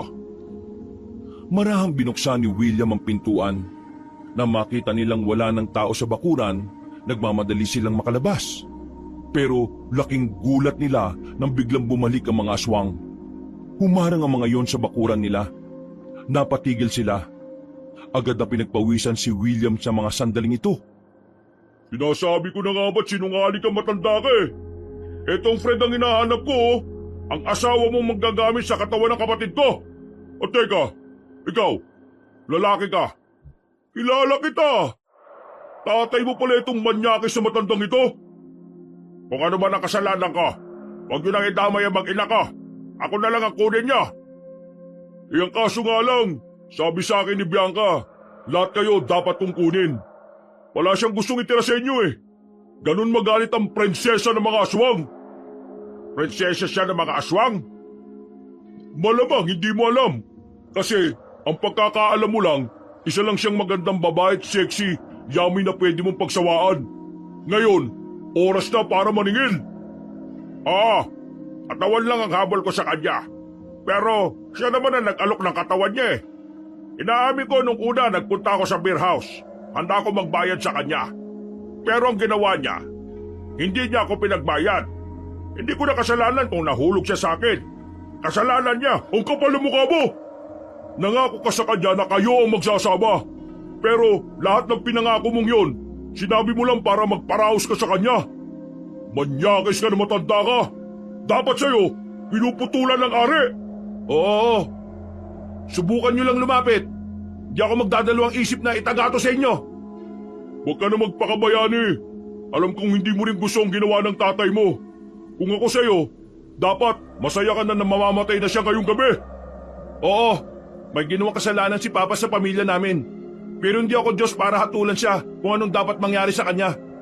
Kahit na nagawa yun ng tatay ko, ngayon, nararamdaman ko ng handa siyang itama ang lahat. Isang malaking kalokohan!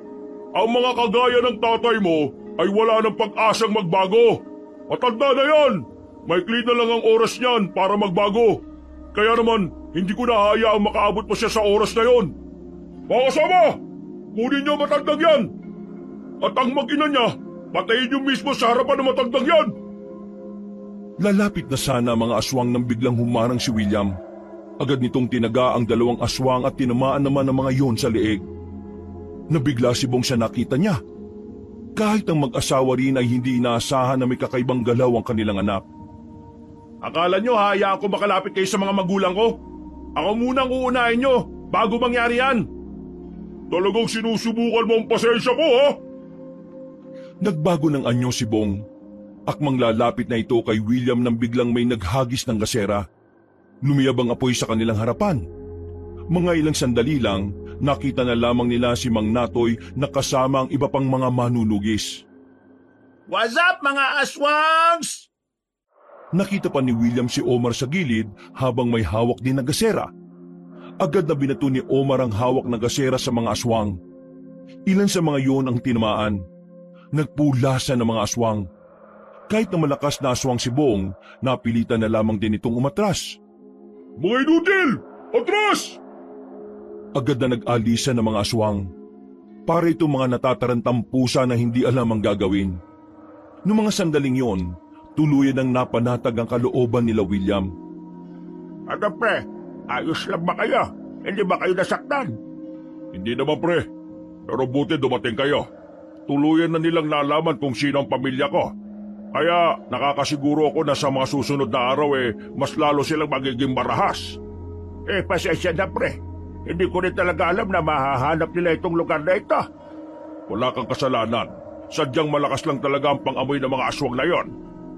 Mas maganda sana kung lisanin nyo na talaga ang lugar na ito. Pero anong gagawin namin? Hindi namin alam kung saan kami pupunta. Huwag ka mag-alala. May alam akong higit na mas ligtas para sa inyo. May kampo naman ang mga kasamahan ko. Titingnan ko kung pwede silang mapakiusapan. Bago pa sila pagkaguluhan ng mga tao, minabuti nilang umalis na rin doon. Sa kailaliman ng gabi ay muli silang naglakbay. Madaling araw na nang makarating na sila sa sinasabing kampo ng mga manunugis. Tinanggap naman sila ng pinuno roon at pinayagan silang manatili. Malayo-layo na yun sa kanila kaya naniniwala silang yun ang pinakaligtas na lugar para sa kanila. Dahil na rin sa kabaitan ng mga taong naroon, hindi nila namalaya na ilang araw na rin pala silang naninirahan sa baryo ng mga manunugis. Masaya ang pamilya dahil kahit na papaano, naranasan nilang muli na mamuhay ng tahimik at payapa. Unti-unti na rin gumaganda ang samahan ng mag-amang Fred at William. Dahan-dahang napapatawad ni William ang kanyang ama. Pakiramdam ni William, bagong buhay na ang meron sila. Sa pagkawala ng presensya ng mga aswang sa kanilang buhay, nagagawa na nilang muling lumabas ng bahay nang hindi nababahala para sa kanilang kaligtasan. Omar, baka mamaya magdrama ka na naman kapag nalasing ka dyan, ha? Di naman po, Aling Norma. Matino na po ako kapag nakainom. Anong matinong pinagsasabi mo? Noong nakaraan lang nag-inom tayo naghubad ka. Sus, nawagawa ka ng kwento. Kapag yang si Aling Norma naniwala, tingnan mo lang. Puro kalokohan. Kapag natapos na kayo mag-inom, ha? Matulog na. Anong oras na rin? Naglakad na papasok ng bahay ang matandang si Norma. Habang ang magkaibigan naman ay sinimulan na ring itungga ang lambanog. Kakaunti na lamang yon, kaya makalipas lang ang halos isang oras ay naubos na rin nila. Pero kakaibang tama talaga ng alak kay Omar. Bigla na lang itong nakaisip na bumalik sa baryo nila. Hinabol ni William si Omar habang naglalakad para pigilan, at batid ni William na mapapahamak ang kanyang kaibigan. Namukha na rin kasi ito ng aswang na si Bong kaya delikado na rin ang buhay ni Omar. Yan na nga ba sinasabi ko eh. Ang pangit mo talagang malasing. Bakit? Masama bang umuwi muna sa amin? 1 buwan na ako rito eh. Wala man lang akong mahanap ng magandang babae rito. Manahimik ka nga sa sinasabi mo. Halika na, uwi na tayo. Pre, naniniwala ako na matutuntun din tayo ng mga aswang dito. Kaya kung ako sa inyo, umalis na rin tayo rito. Saan tayo pupunta, Aber? Di sa langit. Baliw! Gusto ko na makita si Lloyd eh. Hindi na nakatiis pa si William. Binuhat na rin niya ang kanyang kaibigan. Kahit malikot ang lalaki, nadala niya pa rin ito sa kanila. Agad na nakatulog si Omar. Sakto namang kararating lang ng kanyang ama at ni Mang Natoy. Galing ang mga yon sa pagsasanay. Napagdesisyonan na rin kasi ni Mang Fred na sumali sa pagiging manunugis. Ito ay para maprotektahan niya ang kanyang pamilya. Kala ko ba nagiinom kayo? Tapos na po pa. Bagsak na nga si Omar sa likod eh. Ganun ba? Mahina talagang uminom yun no? William, may problema tayo. Ano yun? Sige pre, sabihin mo na. Yung mga aswang, ginugulo nila ang banyo ninyo. Hindi raw sila titigil hanggat hindi kayo bumabalik doon. Lalong-lalo na ang papa mo. Kung hindi tayo babalik, baka mapahamak na ang mga residente. Baka kami pa ang maging dahilan kung bakit sila mamamatay. Ang totoo yan ganyan din ang iniisip namin ng papa mo. Nakausap na rin namin ang pinuno kanina. At ang desisyon niya, pupuntahan natin sila. Yun din ang isa sa dahilan kung bakit ko piniling sumali. Para kapag sumama ako sa inyo, may alam na ako kung paano sila lalabanan. Napatango na lamang si William. Muli na naman bumalik ang kaba at takot sa kanyang sistema. Noong mga sandaling yon, pakiramdam niya ay mangyayari na talaga ang tunay na labanan. Kinabukasan ng hapon, tinipon ng pinuno ang lahat ng mga manunugis. Ipinaliwanag ang sitwasyon at hinati sa 2 grupo ang lahat. Ang isa ay may iwan para magbantay sa baryo. Ang isang grupo naman ang siyang lalaban sa mga aswang. Matapos ang sandaling pagpupulong, kinailangan na rin nilang magpaalam sa mga mahal nila sa buhay. Frederick, William, mag-iingat kayo. Ipapangako niyo sa akin na makakabalik kayo ng buhay. Pangako yan. Hindi mo kailangan mag-alala. Magiging ayos lang din kami. Malakas ang paniniwala ko na may papanalo namin ang laban na ito. Naglakad na rin sila noong mga sandaling yon at iniwan na rin ang mga pamilya nila. Nang nasa kagubatan na sila, tumigil si Mang Fred at sandaling nagbigay ng salita sa mga kasamahan nila. Unang-una, gusto kong humingi ng paumanhin sa inyong lahat para sa abala na dinulot ko. Kung hindi dahil sa pagiging malandi ko at pagiging babaero, hindi sana mangyayari ang lahat ng ito. Pasensya na. Kasalanan ko ang lahat. Kaya naman, narito ko sa harapan ninyo. Gagawin ko ang lahat na makakaya ko para matulungan kayo at para maitama kung anuman ang pagkakamali ko. Tango at ngiti na lang ang naisagot ng mga manunugi sa matandang lalaki. Habang si William naman ay nakakaramdam na lang din ng kaligayahan sa kanyang puso. Nakikita niya kasi talaga kung papaanong magsikap ang kanyang ama. Sa kanilang pagpapatuloy, dakong 10:00 na sila ng gabi nakarating sa baryo. Dahil kailangan nila mag-ingat, hindi na muna sila lumapit. Nanatili muna silang nasa madilim na parte ng gubat habang nagmamasid sa kanilang paligid. Katakataka na wala silang nakikitang aswang sa lugar. Wala rin silang nararamdaman. Masama ang kutob nilang lahat kaya nagdesisyon ng pinuno na kailangan nilang magtagal pa sa kanilang kinalalagyan. Nakakamiss pala tong lugar natin, no? Sana, ayos lang sila mama. Kapag nagkaroon tayo ng tamang pagkakataon, puntahan kaagad natin ang pamilya mo. Maraming salamat, pre, ha? Pero tingin ko, mas maganda kung samahan mo ang papa mo. Bahala na ako sa pamilya ko. At saka, Hindi naman ako agad pupunta ron eh. Siyempre, kailangan ko pa rin sumama sa inyo. Mga ilang oras na sila roon, kaya nagkusang loob na si William na lumabas. Nang sa ganon ay makuha nila ang atensyon ng mga aswang. Aminadong kabado si William, pero kailangan niyang gawin yun para malaman nila kung ano ba talaga ang binabalak ng kanilang mga kalaban. Nang nasa gitna ng kalye si William, sinuyod niya ng tingin ng mga kabahayan. Napapansin niyang kada pinto may mga nakasabit ng kung anong burloloy. Palagay ni William, mga pangontra ang mga yon. Sinubukan ni William na maglakad.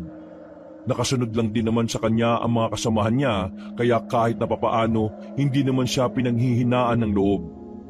Sa halos 2 minuto na niyang paglalakad, naramdaman na niyang tila may mga kumakaluskos na rin sa gilid-gilid.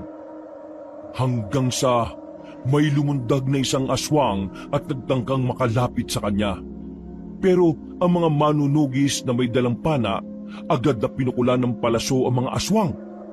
Sa puntong ito, napilitan na ring lumabas sila Mang Natoy nang makitang maraming aswang ang nakakalat sa baryo. Nagkawatak-watak ang kanilang mga kasamahan, pero silang 4 ay nanatili pa ring magkakasama. Ayos ka lang, anak. Ayos lang naman po ako. Hindi nila ako nadampian pa. Huwag kayong lalayo sa amin, ha? Tama ka, anak mo. Mas mainam na magkakasama tayo. Ikaw rin, Omar. Okay, sige, naiintindihan ko. Kita ni William ang kaba sa mukha ng kanyang kaibigan. Kahit parang ito na ang kanang kamay ni Mang Natoy, hindi pa rin talaga ito sanay sa pakikipaglaban, lalo na kung ang mga kalaban nila ay mga aswang. Omar, pre, kalma ka lang. Kasama mo naman kaming lalaban eh. Tumango na lamang si Omar. Maya-maya pa, nakipagsagupaan na rin silang 4. Nang makarami na sila ng napapatay, tinungo naman nila ang isa pang kanto. Pero napatigil sila nang biglang dumating ang lalaking si Bong. Nakaharang ito sa kanilang daraanan at mukhang mag-isa lang sila nitong haharapin. Ianda niyo sarili niya. Siya itong kabulan.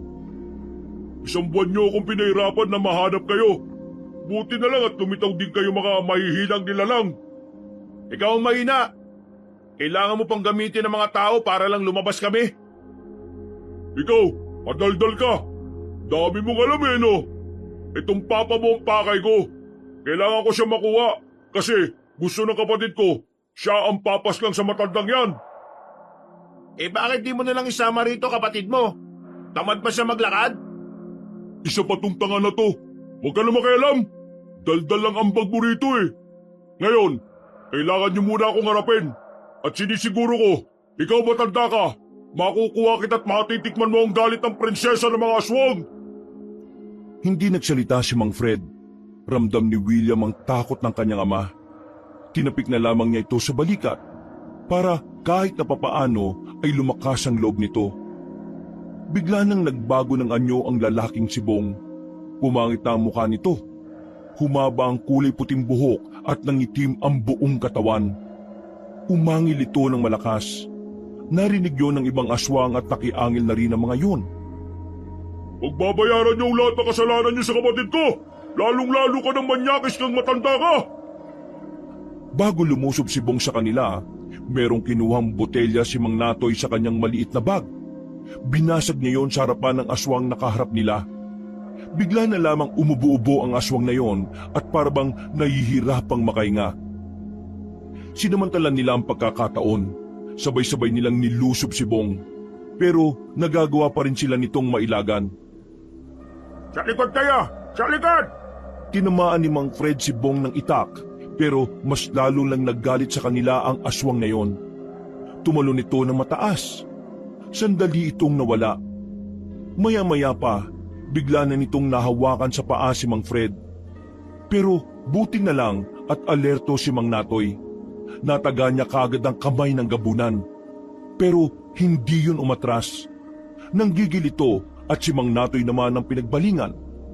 Nadali si Mang Natoy sa kaliwang kamay. Pare, ayos ka lang ba? Huwag niya akong intindihin. Ayos lang ako. Sa kalikunan mo, Omar! aktong dadakmay na ni Bong ang binatang si Omar pero nakailag ang binata at saka nagawa pa nitong patamaan ng taga si Bong. Napahiyaw ang aswang dahil sa bandang leeg yun nadali. Salamat, pre! Muling lumayo sa kanila si Bong at sa puntong ito, sagad na talaga sa buto ang galit ng gabunan. Hindi nagtagal, mas lalong bumilis ang aswang sa pag-atake sa kanila. Si Mang Natoy na naman ang sumalo ng atake na dapat ay kay Mang Fred. Tinamaan ng matandang manunugi sa bandang balakang. Pero nagtataka si William kung bakit hanggang sa mga sandaling yon nananatili pa rin nakatindig si Mang Natoy. Pakiramdam niya tuloy noon, may kakaiba rin sa matanda. Pero hindi na lamang niya yun pinagtuunan pa. Mas inintindi niya si Bong dahil sa mga sandaling ito, tila nagbago na ang bilis nito. Mas mabangis na kumpara sa mga unang minuto na kalaban nila ito. Sa muling paglapit ni Bong, si William naman ang tinamaan. Tagas agad ang dugo sa ilong ni William nang masuntok ito ng gabunan. Ilang segundong umikot ang kanyang paningin. Muntikan pa nga itong mawalan ng balanse. Buti na lamang ay nasa lusya ni Omar. Mukhang kailangan ko na talagang gamitin ang tinatago ka. Anong sinasabi mo, pare? Baka naman mapahama ka. Gagamitin ko sana ito sa babae kasi siya ang pinakamalakas. Pero ngayon pa lang hirap na tayo. Kaya wala na akong pagpipilian pa. May inilabas na pilak na medalyon si Mang Natoy. Ikinuwintas niya yun. Nang makita pa lamang ni Bong ang bagay na yon, nanlaki ang mga mata nito. Parang alam na kagad ng gabunan kung ano ang bagay na yon. Isang anting-anting na papaslang sa mga kagaya mong salot! Nang hawakan ni Mang Natoy ang anting-anting, ay meron itong ibinulong doon. Mga ilang sandali lang, nawindang na lamang sila William nang makitang umilaw ng pula ang medalyon. Sa mga pelikula lamang nakikita ng binata yun, kaya hindi agad siya makapaniwala na aktwal na niya itong nakikita. At tapusin mo na ngayon! Uy! Gagi! Ano yun? Nagulat si William nang biglang tumaas ang talo ni Mang Natoy. Nakarating ito sa bubungan kung saan naroon din ang aswang na si Bong. Sa bilis ni Mang Natoy, hindi na nakailag pa ang gabunan. Itinarak ni Mang Natoy ang espada sa dibdib nito. At nang hugutin niya yun, bumagsak ang aswang sa baba. Sumusuka na yun ng dugo.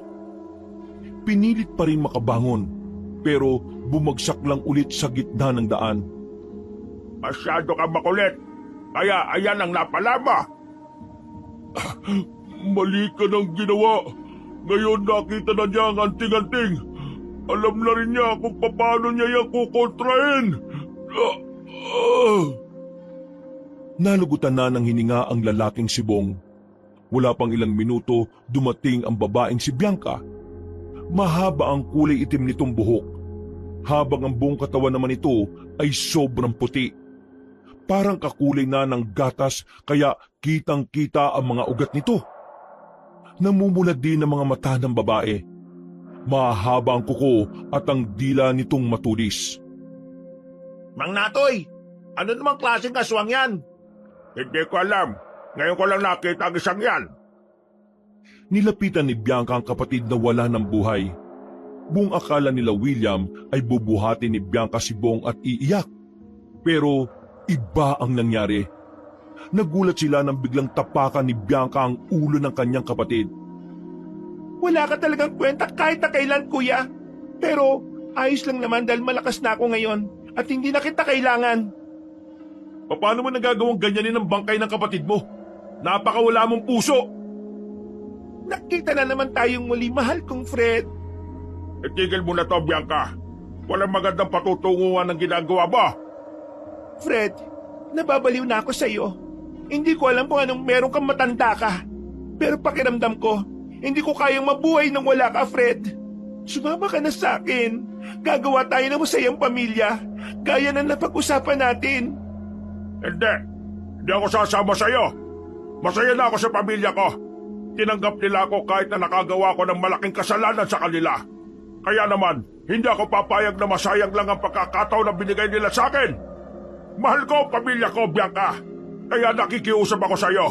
Itigil mo na ito! Mahal mo ang pamilya mo? Pero ako, minahal mo ba ako kahit na kaunti? Patawarin mo ako.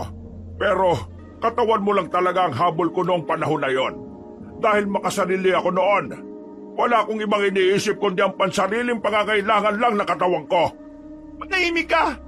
Kasalanan mo ang lahat ng ito. Binigay ko sa iyo ang lahat-lahat, pero ganito ang ginawa mo sa akin. Naging halimaw na ang babaeng si Bianca dahil sa labis na emosyon nitong nararamdaman. Sa puntong ito, kahit si Mang Natoy nakakaramdam na rin ng pagkabahala. Takbo na! Takbo na! Ako na bahala, Rita! Hindi ka makakalis, mahal kong Fred. Akin ka lang!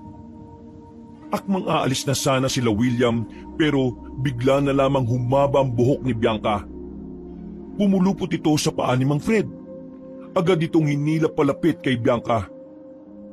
Papa! Nagmamadaling makalapit si William. Sinubukan nitong patamaan ng itak ang babaeng aswang. Pero dahil malakas ang pakiramdam ng dalaga, agad na nahawakan ni Bianca si William. Pumulupot din ang buhok nito sa paa ng binata at saka binalibag. Ganito rin ang ginawa kay Omar. Habang si Mang Natoy na lang ang natitirang nakatindig sa mga sandaling yon. Pagtingin ni William, nakita niyang umatake na rin si Mang Natoy. Pero kahit na mabilis ito, hindi ito agad umubra sa babaeng aswang. Masyadong malikot ang mahahabang hibla ng buhok nito na siyang humaharang kay Mang Natoy. Samantala, pinilit naman ni William na makabangon. Kailangan niyang maligtas ang kanyang ama. Nang makalapit siya, pilit niyang hinihila si Mang Fred. Pero maigpit ang pagkakakapit ng paa ng matanda. Kaya naman, gamit ang itak, pinutol ni William ang buhok ni Bianca. Dahil doon, ay nabawi na rin ni William ang kanyang ama. Gigil na gigil naman ang aswang na si Bianca noong mga sandaling yon. Kaya naman bigla itong umatake na mabilis. Humaba ang mga kuko nito. Akmang kakalmutin nito si William. Pero humarang naman si Mang Fred. Tinamaan ng matanda sa likod. Mahaba ang pagkakakalmot kaya agad na napahiga ang ama ni William. Fred, mahal ko! Bakit ka umanang? Hindi ka ang dapat na mamatay! Yang anak mo ang matagal ng tuto sa pagmamahalan natin! Lalapitan pa sana ni Bianca si William para paslangin pero nakabangon na si Omar. Agad nitong tinaga si Bianca sa muka. Nang matamaan yon ay napatras ito ng kaunti. Hindi naman nagsayang ng pagkakataon si William. Tinarak niya ang hawak na itak sa bandang tagiliran nito. Matagumpay niyang nagawa yon kaya napatras na rin si Bianca. Noong mga sandaling yon, nakakuha na ng tamang pagkakataon ng matandang si Natoy. Muli niyang binulungan ng kanyang anting-anting. Nagliwanag ulit ito ng kulay pula. Nang makita yun ni Bianca, nanlaki ang mga mata nito. Tumalon na naman ng mataas si Mang Natoy. Magkakasunod nitong inatake ang babaeng aswang. Sa bawat hagupit niya, ramdam na ramdam ni Bianca ang hapdi ng talim. Para din itong napapaso. Tapos ka na ngayon! Buong puwersang inataw ni Mang Natoy ang kanyang patalim. Isang mahabang taga ang ginawa niya. At pagkatapos, itinarak na rin niya yun sa kaliwang dibdib ng aswang. Mabilis na sumuka ng maraming dugo si Bianca. Hanggang sa huling hininga nito, tanging si Fred pa rin ang bukang bibig. Fred, mahal ko. Bakit? Bakit mo ito nagawa sa akin? Ang sabi mo, pakakasalan mo ko. Ilang sandali lang, tuluyan na ring nalagutan ng hininga ang babaeng si Bianca. Nang mamatay ito, tila napanghinaan na rin ng loob ang mga natitirang aswang.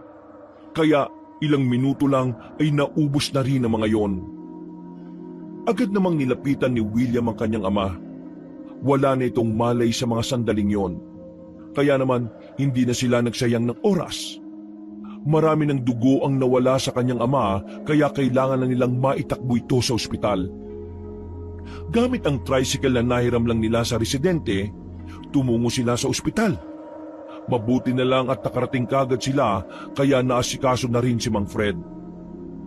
Naging maayos din naman ang kalagayan ng matanda. Natahi na rin ang mahabang hiwa sa likuran nito. Pa, pinakaba mo naman ako.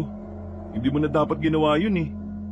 Sinabi ko naman sa'yo, lahat gagawin ko para protektahan kayo ng mama mo. Yun lang ang alam kong paraan para mapatawad niyo at para makabawi naman ako sa inyo. Pa, bawing-bawi ka na. Maraming salamat at binigyan mo ako ng pangalawang pagkakataon para maging ama mo. Maraming salamat, anak. Niyakap na lamang ni William ang kanyang ama at magmula noon, naging maayos na ng tuluyan ang kanilang relasyon bilang mag-ama. Mas lalong naging maganda at tumibay ang kanilang pamilya. Samantala, wala na ring aswang na namataan sa kanilang lugar. Ang mga kabundukan at kagubatan tuluyan na ring nagkaroon ng kapayapaan. Dahil sa kanilang pagkapanalo, yun na rin ang simula ng katapusan ng mga aswang. Sa ngayon, masaya na ang pamilya ni William. Hindi na kailanman nagloko ang kanyang ama. Sa halip, itinuon na lamang nito ang atensyon sa kanilang dalawa. At nangako na habang buhay, mananatiling isa lang ang babae sa buhay ni Mang Fred. At yun ay walang iba, kundi ang nag-iisa nitong asawa na si Aling Norma. Wakas,